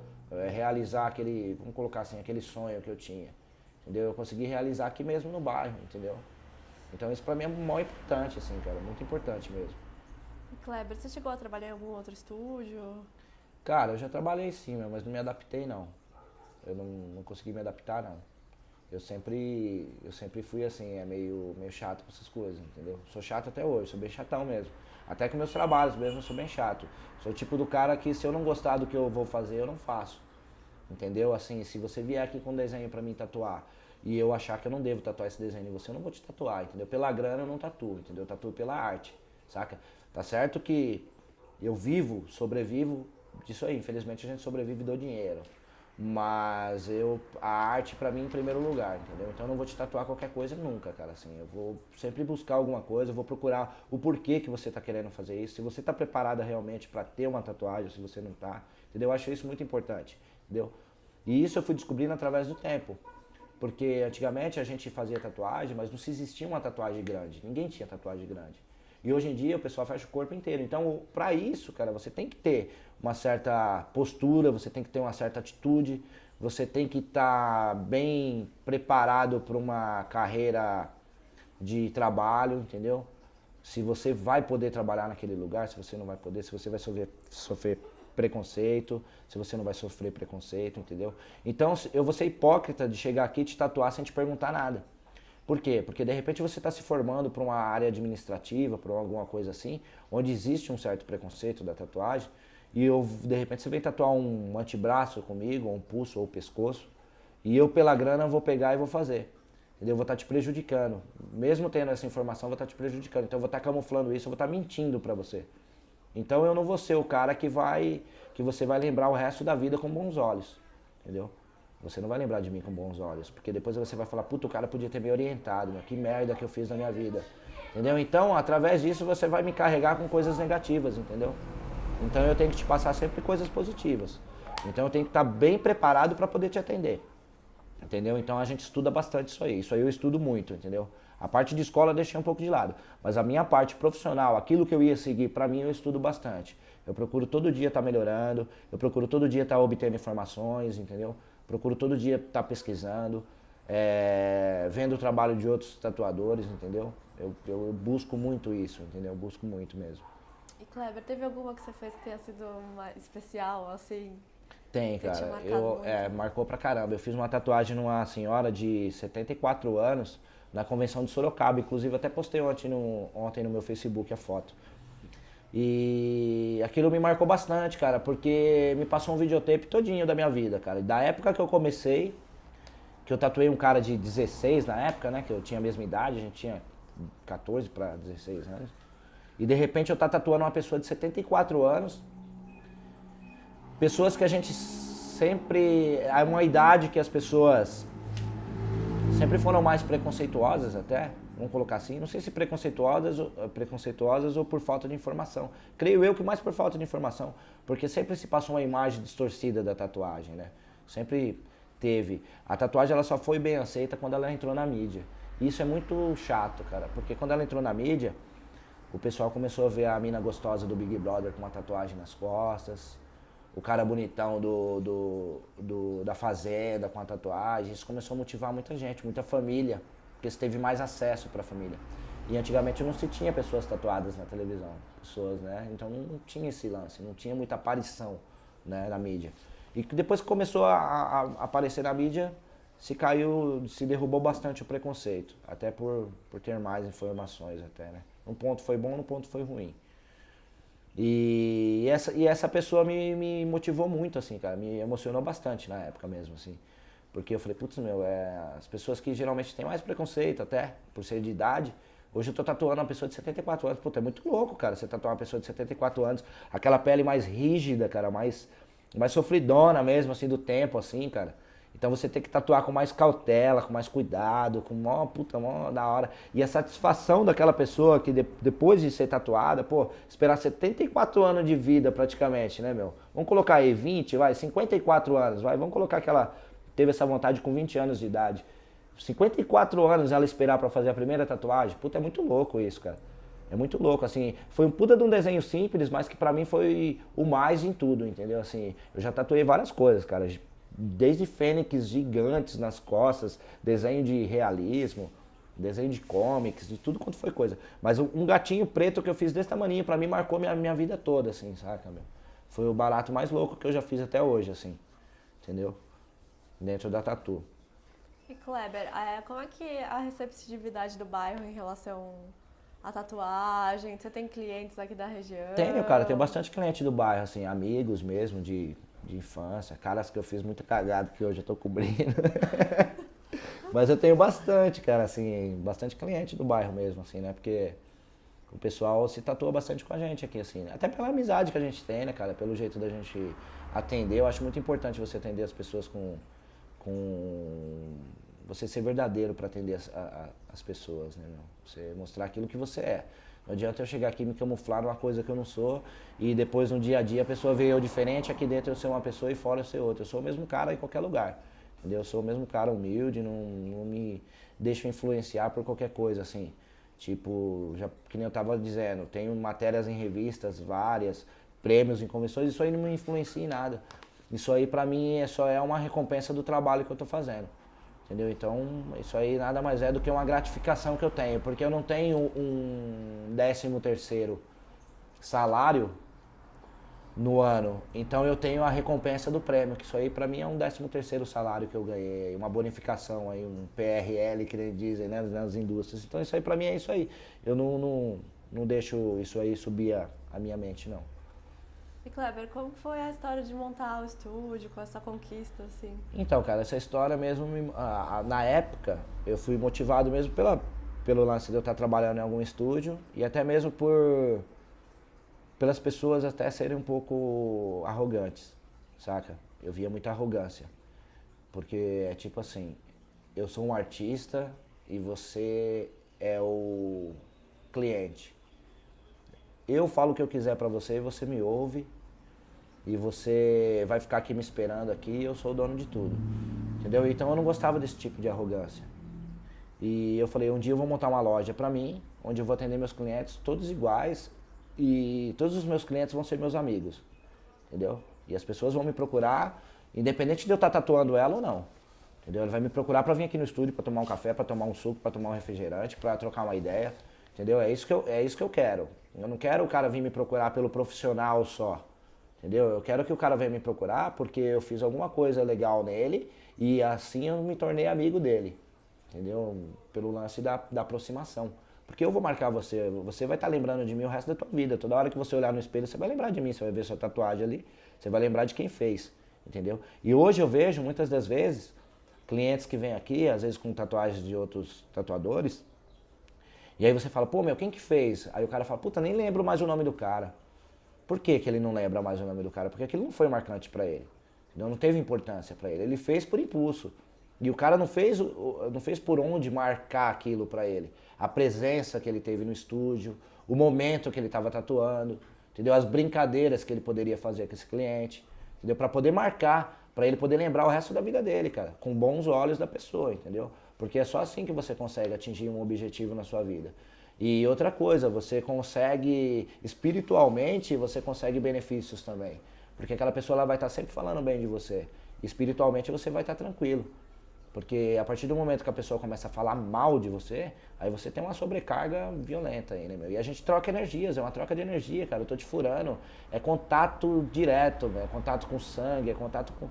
Entendeu? Então eu vou estar marcando você ali, cara. Então é uma parada muito louca, assim, meu. O negócio é uma responsabilidade muito grande, cara. E eu digo assim, não tem preço que pague, entendeu? Assim, essa profissão, assim, eu piro mesmo, assim, meu. Hoje, pra mim, uma das coisas que eu mais amo na minha vida é tatuar, entendeu? Kleber, tem alguma história peculiar, assim, engraçada que você tenha passado nesse tempo de estúdio? Vixe, tem várias, cara. Todo dia tem uma. Se você olhar pra trás ali, você vai ver uma história engraçada olhando pra você. Mas é muito louca, cara. História engraçada, cara, vivenciada assim, foi um dia que a gente tava na convenção, cara, de Rio Claro. Essa história foi muito louca.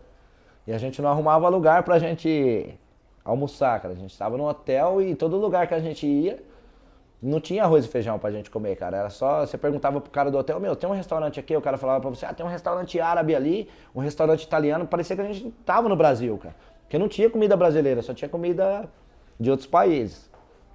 E, meu, a gente com uma fome, cara, na porta do hotel. E tava o Woody lá com os dread dele e tal, né, meu? A gente tudo de regata. E nessa convenção ia tocar a banda Planta e Raiz, sacou? E a cidade do interior de Rio Claro, ninguém conhecia os caras do Planta e Raiz. Então a gente tava na porta do hotel, cara, e os caras confundiram a gente com o Planta e Raiz. Porque a gente tava numa galera, o Woody de dread e tal, meio rasta, né, meu? Então, puta, foi muito louco. A gente se fazendo pelos caras mesmo, entendeu? Tipo, pra ver se a gente conseguia pelo menos colar um rango, né, na casa de alguém e tal. Mas fora isso aí, teve várias outras histórias muito loucas, assim, cara. De... Até mesmo de trabalho, na hora de trabalho mesmo. Mas tem várias histórias, cara. Assim, se eu for contar um monte, assim, cara, é doideira, cara. Mas essa do Planta e Raiz aí foi legal, cara. Que a gente viveu o maior lance de artista mesmo, assim, saca? E teve algum cliente, assim, que chegou aqui, tenha tido uma história também peculiar, marcante, assim? De marcante? Puta, meu, tem, mas essa daí eu não vou poder contar não, velho. Puta, mano, essa daí foi louca. Não, essa eu não vou poder contar não, meu. Porque foi cabulosa. E essa daí não foi nem eu que fiz, cara. Foi até o Woody que fez, que trabalha comigo, que fez a tatuagem, mas foi bem, bem doida mesmo, assim. Isso aí marcou, porque até hoje a gente alopra, né, meu, assim. Até hoje a gente alopra. Você já pode até imaginar o que que era, meu. Uma tatuagem num local bem louco, assim. Então marcou pra gente, porque a gente lembra, né, da situação, da história. E de engraçado do jeito que o cara chegou falando e do jeito que a gente imaginou, que a gente não imaginava que a tatuagem seria nesse local, né, cara? Então foi bem da hora, assim. E Kleber, como que foi pra você, assim, ver esse espaço aos pouquinhos? Você, Como que eu enxerguei o local do construiu estúdio? o local do estúdio. Na verdade foi por necessidade de encontrar um ponto, né, pra mim montar o estúdio. Eu precisava de um lugar pra mim montar o estúdio, porque até então eu tava tatuando na minha casa na época. E aí o que que acontecia? Aquilo ali pra mim tava sendo não tava sendo legal, porque tava confundindo, eu não tava tendo um tempo pra mim nem pra minha família. Então atrapalhava um pouco, né? O pessoal chegava na sua casa e tal, você tava sem liberdade, você não tinha mais uma liberdade, né? Então eu falei, pô, eu tenho que procurar algum lugar pra montar. Aí eu comecei a dar rolê em Santo André, em São Bernardo, tudo quanto era lugar, eu vi um salão e tal. Eu falei, pô, meu, mas por que eu vou sair da onde eu tô, do bairro onde eu tô, onde eu conheço todo mundo? E lá não tem também um estúdio de tatuagem, né? Por que eu vou montar um estúdio de tatuagem no centro, sendo que tem um monte de estúdio de tatuagem? Eu não preciso mostrar meu trabalho pro pessoal do centro da cidade. Eu posso, através do meu bairro, eu buscar informações através de panfleto, de cartão, sei lá o que eu vou fazer, meu. Mandar a mala direta e vou montar um estúdio no bairro, cara. Vou montar lá mesmo, porque o custo até é menor. Então se torna um negócio legal, eu vou fazer uma estrutura. E aí eu resolvi, passei na rua, vi o salão, conversei com a pessoa me cedeu o espaço, me acreditou também em mim, porque é difícil, porque as pessoas do dono do prédio também eram de idade, porque é difícil, né, meu? A pessoa já vai imaginar, fala, pô, esse cara vai montar um estúdio de tatuagem, a pessoa já vê com outros olhos, vai, pô, será que isso aqui não vai encher de maloqueiro e não sei o quê? Então já pensa assim, eu sei que pensa dessa forma. Só que eles acreditaram em mim. Não, eu vou alugar pra você, acreditaram, e até hoje acreditam, cara. Eu devo muito pra eles, assim, saca? Porque eles me ajudaram bastante mesmo, assim, me deram uma força mesmo, acreditaram que eu podia crescer. E eu tenho eles como pessoas da minha família mesmo, entendeu? Independente de eu ser locatário do espaço deles aqui, de ser... Eu tenho eles como pessoas da minha família, assim, que eu acho que, de repente, nenhum parente meu ia fazer o que eles fizeram por mim, entendeu? Então eu tenho muito que agradecer a eles, sim.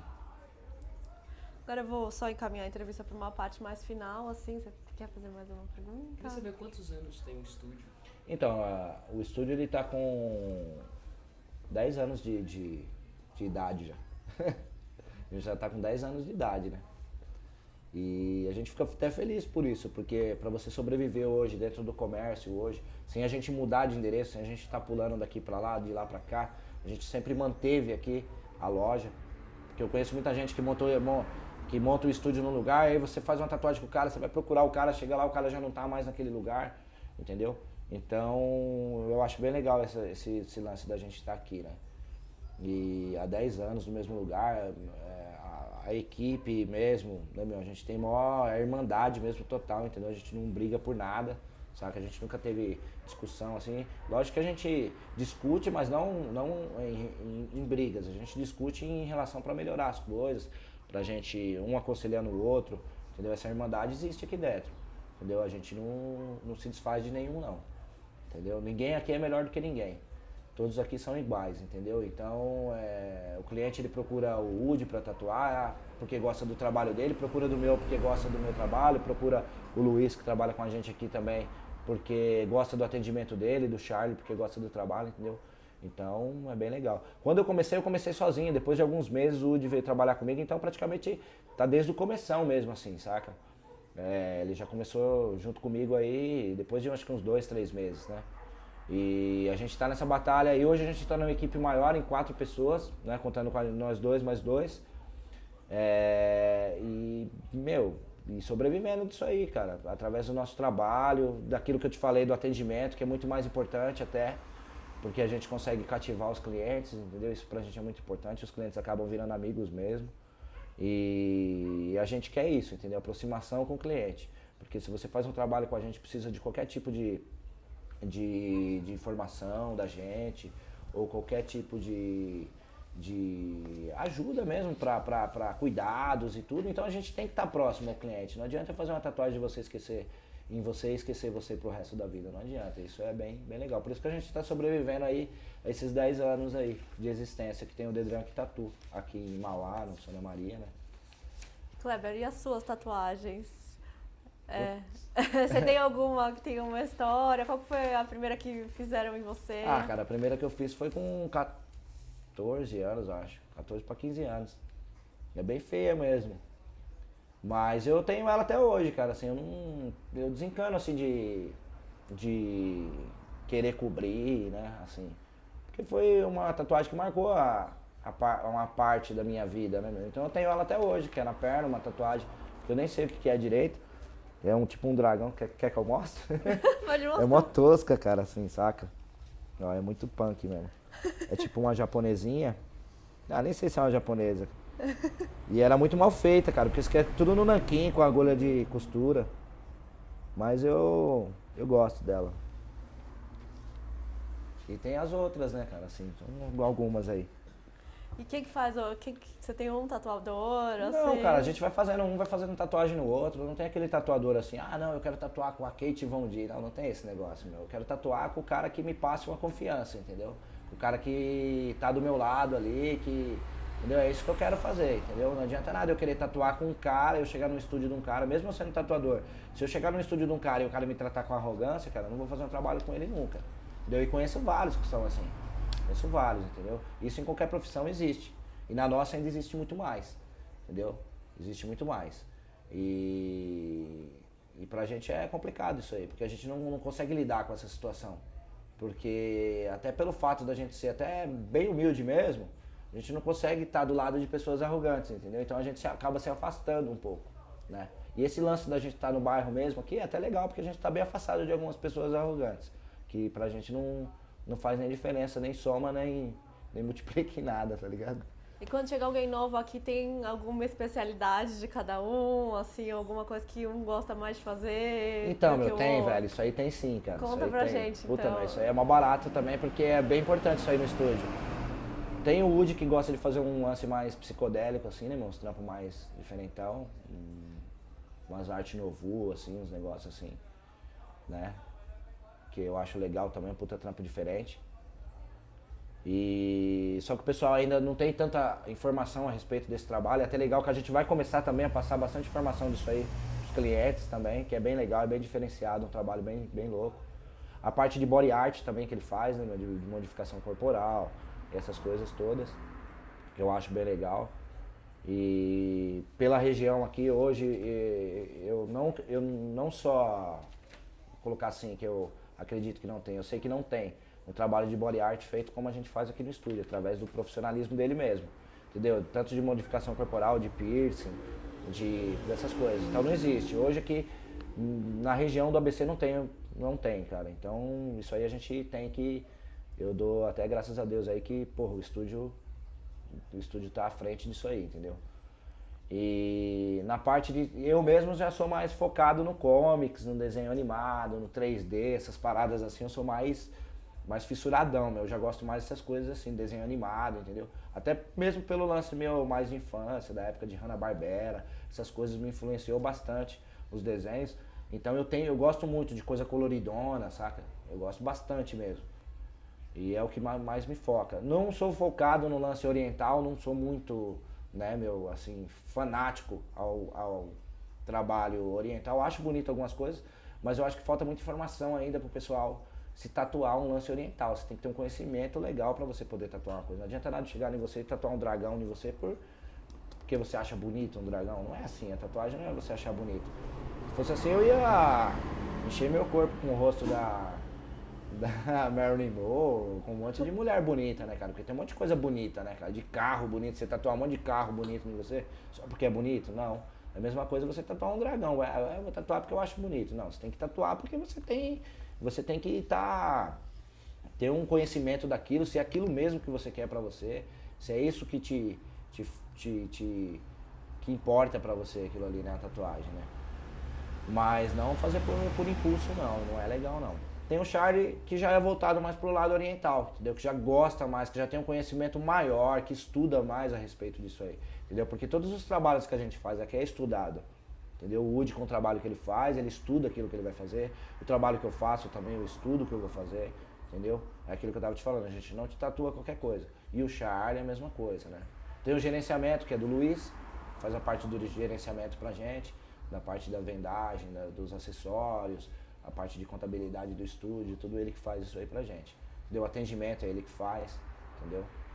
E a gente tá com algumas reformas na loja também, que é bem importante pra gente também, que é a parte do café que a gente tá querendo montar pra atender melhor os clientes, né? Tá fazendo um ambiente mais aconchegante também, né? Porque nesses 10 anos a gente tem que oferecer alguma coisa também, né, cara? Senão o pessoal bate na gente. E Kleber, agora fala um pouquinho da sua família, da sua rotina fora do estúdio. Minha rotina fora do estúdio, cara, eu vou te falar que é bem cansativo mesmo, assim, cara. Ultimamente eu tô meio sem tempo pra nada, entendeu? Eu tô consumido um pouco pelo trabalho.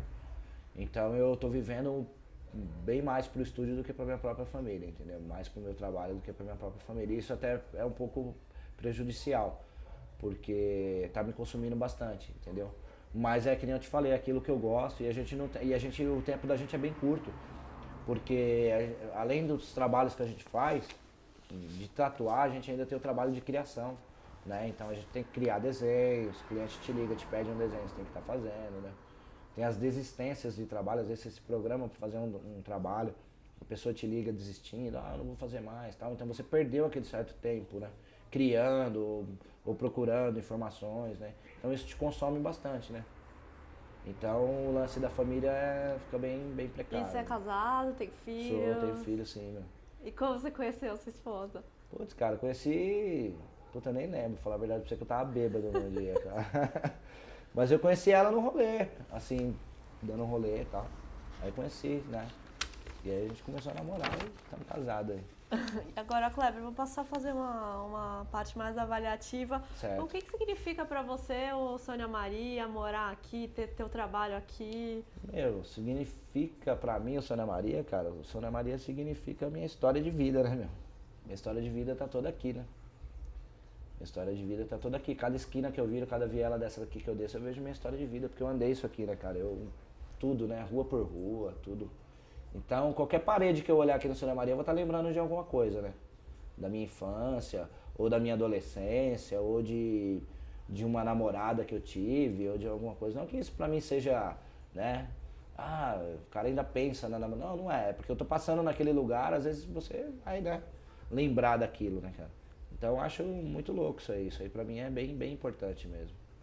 E se você pudesse, assim, demarcar pra gente algum divisor de água no bairro, alguma coisa que tenha acontecido, que tenha mudado o curso, ou que tenha ajudado muito o bairro, o que seria? A coisa que mais ajudou o bairro foi, hoje, eu creio que seja a parte de transporte, assim, embora é precário, mas hoje a gente tem acessos a 2 ônibus, né? Que é o linha de Mauá e o para Santo André, né? Que a gente tem esse acesso aí. E as vias de acesso, né, que foram abertas, né? Você tem acesso a Santo André, tem acesso a São Paulo. Então isso aí pra gente foi bem importante, né? Foi bem importante mesmo. Mas na parte cultural, que nem eu sempre disse, deixa a desejar total. Parte de infraestrutura de saúde, não existe, isso aqui não tem mesmo, infelizmente não tem. A parte de comércio também é bem precária, né? Que são poucos comércios aqui. A gente tem 2 padarias para um bairro para 2 bairros, na verdade, 2 padarias que É bem precária a situação também. Mercado a gente não tem nenhum, assim, nossa, eu tenho uma mercadoria, pra mim, eu vou ali comprar no mercadinho do fulano. Não, você não vai conseguir. Você vai no Walmart, você vai no Carrefour, você vai em outros, né? Você nunca vai no mercadinho do seu Zé ali, nunca. É difícil, né? Só se for alguma coisa que você precisa de imediato, mas pra você fazer uma despesa, alguma coisa, você não vai. Entendeu? Então a gente não tem essa estrutura, fica bem fora. O caixa eletrônico que a gente precisa bastante, né? Um lugar pra gente poder pagar as contas e tudo, né? Tem a subprefeitura que você não consegue quase nada, entendeu? Bem pouco. As pessoas são bem mal informadas no que estão na área, né? De que está trabalhando. Porque assim, eu creio que hoje você trabalha para um candidato e amanhã ele te arruma um cargo em algum lugar.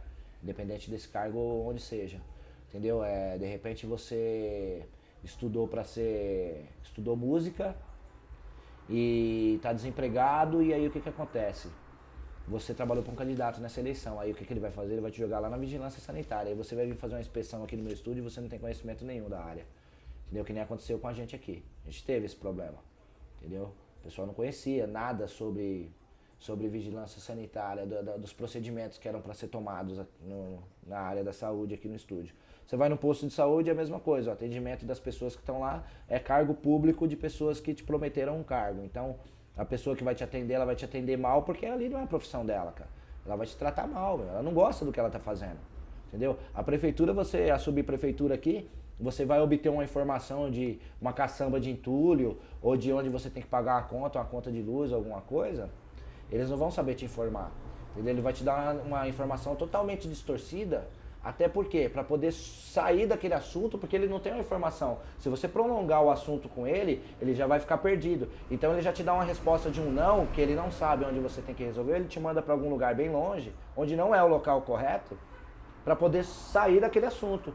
Porque ele fala, meu, se eu prolongar aqui, eu vou me dar mal, e eu não sei o que eu tô fazendo aqui, cara. Eu venho aqui para mim obter meu salário por mês aqui, e depois eu tenho que ir embora para casa, mas eu não sei o que eu tô fazendo aqui.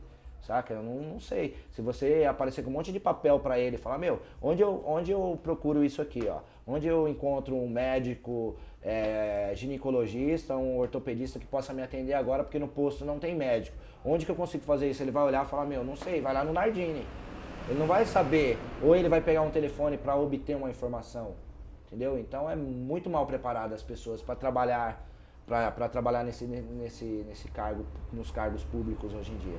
Entendeu? Vocês sabem disso, entendeu? Vocês sabem disso. Então é bem complicado mesmo. E pra gente aqui é muito mais ainda, meu, muito mais ainda, entendeu? Hoje, no Santa Maria aqui, você vê mais catadores de reciclável do que as próprias pessoas que estão estruturadas em alguma empresa ou em algum lugar, entendeu? Isso aí tem bastante, entendeu? A gente vê porque aqui na Avenida do Estúdio a gente passa bastante, entendeu? Passa bastante. Então, hoje o maior meio de sobrevivência hoje aqui é esse, entendeu? Você tem uma renda, mas você tem que juntar a latinha, meu, pra você obter uma renda maior no final do mês. Ou você tem que vender alguma coisa paralela pra você obter uma renda maior, né? Ou você tem que obrigar o seu filho a fazer alguma coisa, porque senão ele não vai ter uma bicicleta no final do ano, senão ele não vai poder ter. Isso aí gera o quê? Gera a falta, isso aí vai gerando a vontade de ter alguma coisa. E quando você não consegue, você não possui essa coisa, algumas das pessoas se obrigam a buscar de outra forma, onde entra para criminalidade, entendeu? Ou entra para as drogas para tentar esquecer o problema que ele sofre dentro de casa, do pai bêbado batendo na mãe tendo que sair para trabalhar e deixando ele sozinho em casa, entendeu? Então, e é obrigado a fazer isso, cara, porque muitas das vezes tem um monte de mãe solteira que cuida dos filhos, aquele lance da creche que eu tava falando. Isso é triste mesmo a situação, cara. É triste mesmo. Hoje a gente vê os carros de campanha eleitoral aqui, cara, fazendo campanha pra gente, achando que a gente é idiota, saca? E que não tem um conhecimento do bairro. Às vezes as pessoas olham pra gente e falam, pô, esse moleque aí, porque vê a gente não tem conhecimento nenhum. Porra, eu sou nascido aqui, cara. Conheço rua por rua, conheço guia, sarjeta, cara. Vi muita coisa acontecer aqui, saca? E hoje eu vejo esses carros de políticas aí, andando pra lá e pra cá, prometendo um monte de coisa, ou colocando papelzinho na sua porta, com o mesmo plano de governo em todos. Entendeu? Não existe plano de governo. Como é que você pode ter um plano de governo se você nunca conseguiu ser presidente da sociedade Amigos de Bairro? Entendeu? Então você não tem um plano de governo. Esse não é um plano de governo. Falar que você trabalhou na Sama, isso não é plano de governo. Falar que você ajudou uma senhorinha a subir no ônibus, isso é dever de qualquer cidadão, saca? Se você brigar, o UD mesmo faz um trabalho social aí nos hospitais de palhaço, saca? É muito mais importante do que qualquer trabalho desses candidatos a vereadores hoje aqui do bairro. Entendeu? Eu não conheço nenhum que tenha feito alguma coisa pelo bairro, nenhum, cara. Nem tampar um buraco aqui, porque a gente ficou quase um ano com um buraco aqui na frente aqui e não foi tapado esse buraco. Entendeu? Um buraco feito pela Sama na época. Entendeu? Da rede de esgoto aí. Então, não vem o cara prometer uma coisa que ele não pode cumprir. Entendeu? E nem vai cumprir, porque a gente sabe que ninguém é capaz de cumprir isso aí. Entendeu? Falam coisas absurdas, cara. E aí o que acontece? O povo analfabeto, ele é bem mais fácil de ser manipulado. Entendeu? Então as pessoas procuram sempre a classe mais baixa, as pessoas de baixa renda, para poder buscar essas pessoas para ele. Entendeu? Porque ali ele te promete uma cesta básica, ele te promete uma coisa de murar sua casa, de pintar seu muro. Eu lembro que tinha época de política aqui que os caras pintavam o muro da casa do cara a troco do cal, mano. Puta, vai pintar a frente da minha casa. Vou colocar a propaganda política hoje, mas quando acabar, depois eu venho e passo o cal de novo. Puta, o cara ficava tudo contente. Porque ele não tinha ele não tinha dinheiro pra comprar tinta pro muro da casa dele. Falava, pô, o cara vai pintar meu muro depois, meu, então eu vou deixar o cara pintar. Uma poluição visual, entendeu? Hoje você anda na cidade aqui, dá nojo, cara. Dá nojo de ver, cara. Dá nojo de ver. Porque o que adianta? Eu jogar meu papel de bala no lixo, ou eu colocar meu lixo na rua, e o político jogar todo o lixo dele aí nos portões da nossa casa, saca, meu? E você ter que ficar limpando depois a sujeira dos caras. Pô, os caras já fazem sujeira a vida inteira deles. Aí depois você tem que ficar limpando sujeirinha de papel e um monte de coisa aqui. Pega um plano de governo, você tem algum papel aqui? Que eu queria até mostrar aqui, cara. Se você pegar o plano de governo de dois vereadores, cara, assim, ó, 2 papéis, tá escrito a mesma coisa em um e em outro. Só muda algumas palavras, cara. O plano é o mesmo. Pega uma gráfica só, fala, ó, imprime essa montoeira de panfleto aqui, cara. E o mesmo plano de governo meu, do Batoré, do Tiririca, do Palhaço Carequinha, de fulano de tal, vai ser o mesmo. Entendeu? Por quê? Porque se a gente entrar lá, a gente vai tentar fazer só isso aqui. Mas não vai fazer também. Não vai fazer, sabe por quê? Porque o povo não cobra também. O povo não tá cobrando, entendeu? É muito mais fácil você votar pra Vanessa Damo, que é bonitona, do que você votar pra uma pessoa do bairro aqui que poderia fazer alguma coisa. Entendeu? É muito mais fácil. Por quê? Porque lá ela tem uma estrutura legal, ela é deputada, ela é isso. Mas o que ela fez por Mauá? O que ela fez aqui pelo Sônia Maria? O pai dela, na época aqui no Sônia Maria, só fez rodeio, cara. Acabou com o campo que a molecada tinha pra jogar bola. Saca? Veio com um monte de boi aqui e colocou um monte de boi ali no campo ali. Pra quê, cara? Sendo que o pessoal daqui o cara traz um monte de boi pra um rodeio, sendo que o pessoal daqui tava passando fome na época, com fome, com vontade de comer comida, carne. E o cara trazia um monte de boi pra ficar pulando ali. Ele não dividiu ali, né? Não deu uma... Falou, vou fazer um churrasco ali no campo pra todo mundo e tal, legal. Não, veio trazer o rodeio. Era forma de cultura. Essa era a cultura que o prefeito de Mauá tinha, o rodeio. No bairro onde a gente precisava de um monte de coisa mais importante, cara. O posto de saúde fechando, sem médico. Eu não sei se vocês conhecem ali, tem uma puta estrutura legal. E o cara preocupado com o rodeio na cidade, entendeu? No bairro. Achava que ia camuflar qualquer tipo de coisa. Em certa parte ele camufla, de algumas pessoas sem informação ele camufla. Mas de outras não, meu. De outras não. Tampar o sol com a peneira não adianta. Não tem o porquê ele querer fazer isso. E hoje em dia os candidatos que estão aí, que a gente vê aí também, é tudo a mesma coisa, cara. Vai sair num, vai entrar no outro, vai sair num, vai entrar no outro.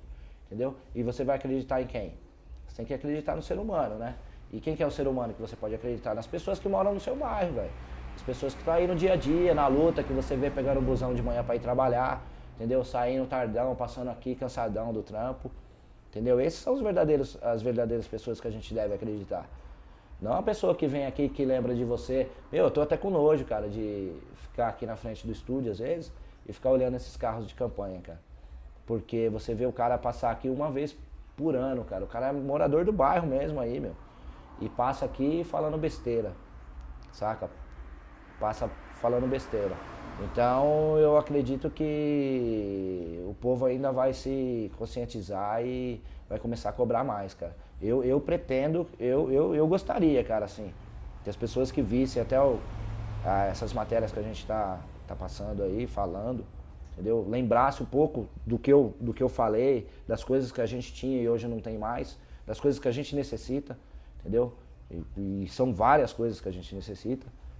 E cobrasse mais, cara. Não só de, não, vou cobrar do cara que vai vir aqui na minha porta entregar um panfleto. Isso aí não adianta, cara. Eu vou cobrar do cara que tá trabalhando pro candidato? Não adianta. Ou eu vou cobrar do candidato que nem tá eleito? Não, meu, tem que cobrar mesmo. Não só da prefeitura, do polo aqui, ó, do monte de coisa. A gente tem que correr atrás. Enquanto tiver vida e tiver pulsando o coração, a gente tem que lutar, meu. Né? Falei pra caramba. Não, claro. Só mais 2 perguntinhas, aí a gente Pergunta encerra. aí, Aí uma é, o que você acha dessa ideia de fazer uma exposição, tentando resgatar a galera do bairro, tipo, as pessoas de perfis diferentes, com pensamentos diferentes, mas que moram todas aqui. Ó, eu acho muito louco o perfil esse perfil que vocês estão fazendo aí, esse projeto social, né? Na verdade, entra como um projeto social, né? Então, eu acho muito louco isso aí. Eu acho que deveria ter mais iniciativas de outras ONGs, ou que seja de prefeitura, até do próprio polo mesmo, de estar fazendo mais trabalhos assim.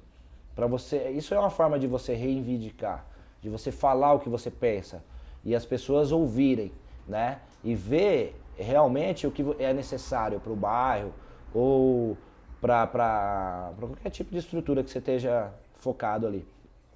Tem uma pessoa aqui no bairro que é bem legal vocês estarem até entrevistando, que se chama Seu Dito.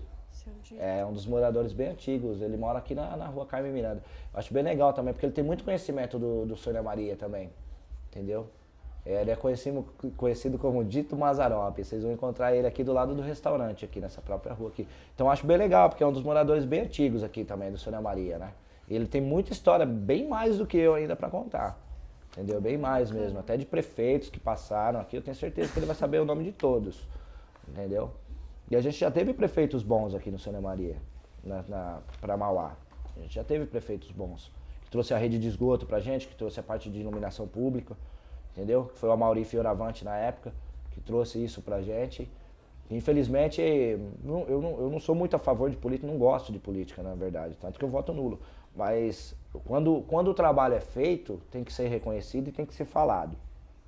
Então, ele fez alguma coisa pelo bairro, sim. Entendeu? A parte de asfalto, a parte de esgoto, a parte de iluminação pública. Ele que trouxe isso pra gente. A parte do posto de saúde, ele que trouxe o posto de saúde para o Sônia Maria com ambulância na época, 24 horas. O posto existia. Entendeu? Essa ambulância depois apodreceu na biblioteca do bairro, que ninguém nem sabe onde tem uma biblioteca aqui no bairro. Entendeu? Que essa biblioteca ela fica na rua Carlos Espera, na antiga igreja católica do Sônia Maria. Fica algum bibliotecário lá? Então, eu não tenho esse conhecimento, porque não se obtém informações a respeito da biblioteca, não se tem muita informação, e deveria ter bastante, entendeu? E fica na antiga igreja católica. A primeira igreja católica do Brasil que eu conheci, acho que de igreja. Porque geralmente, né, não que eu tenha muito conhecimento sobre igreja, mas eu achava estranho quando eu era criança, porque era a única igreja que você descia. Você não subia a escada, você descia. Então a igreja era tipo um porão, você tinha que descer para entrar na igreja. Era mó estranho isso, porque todo lugar na igreja era pra cima, né, meu? Então a gente brincava, falava, porra, até a igreja aqui pra nós é pra baixo, né, cara? Entendeu? Onde a gente ia nas quermesses. Mas aí a biblioteca tem, mas não. É como eu tava te dizendo. Funciona da forma que tem que funcionar, entendeu? Assim, é aquele negócio bem precário mesmo, assim. E pra gente encerrar, como é que foi pra você, Kleber? Voltar lá atrás? Pô, legal, cara, isso aí... Contar a tua história pra gente. Não, eu acho legal, porque a gente vivencia muito isso todo dia, né? Todo dia a gente vivencia isso. Porque até mesmo por gente estar sempre aqui no bairro, a gente sempre tá revendo pessoas antigas, aí você começa a lembrar, né? Pô, fulano de tal, cara, fazia tempo que eu não vi esse cara. Aí você começa a contar a história com outro cara e começa a relembrar de novo, né, meu? E é muito importante você relembrar as coisas, né, do passado. Só assim você pode... Você relembrando as coisas do passado, eu acho que você progride mais pro futuro, né? Porque aí você vai ver onde você errou lá atrás, as coisas que ficaram sem fazer para trás, e você vai tentar fazer isso no futuro, né? Você vai falar, pô, eu não fiz isso antigamente, mas hoje eu vou tentar buscar isso aqui. Eu sempre tive o sonho disso, mas eu não tinha condições, mas hoje eu vou obter condições para isso, né? Mas eu acho bem legal. E o trabalho de vocês também, eu fico agradecido por vocês terem me procurado. Fico feliz mesmo. Achei bem legal a entrevista, legal as perguntas de vocês, entendeu? E espero ter, ter respondido à altura aí do que vocês precisavam. Bom, então, Kleber, a gente agradece a tua ajuda no nosso projeto. Muito obrigada mesmo. Beleza, e a gente continua em contato. Obrigado a vocês. Deixa eu te falar, um dia vai ter, acho que daqui a umas 2 semanas, aí eu ligo pra você, a gente te liga. Vai vir um fotógrafo e vai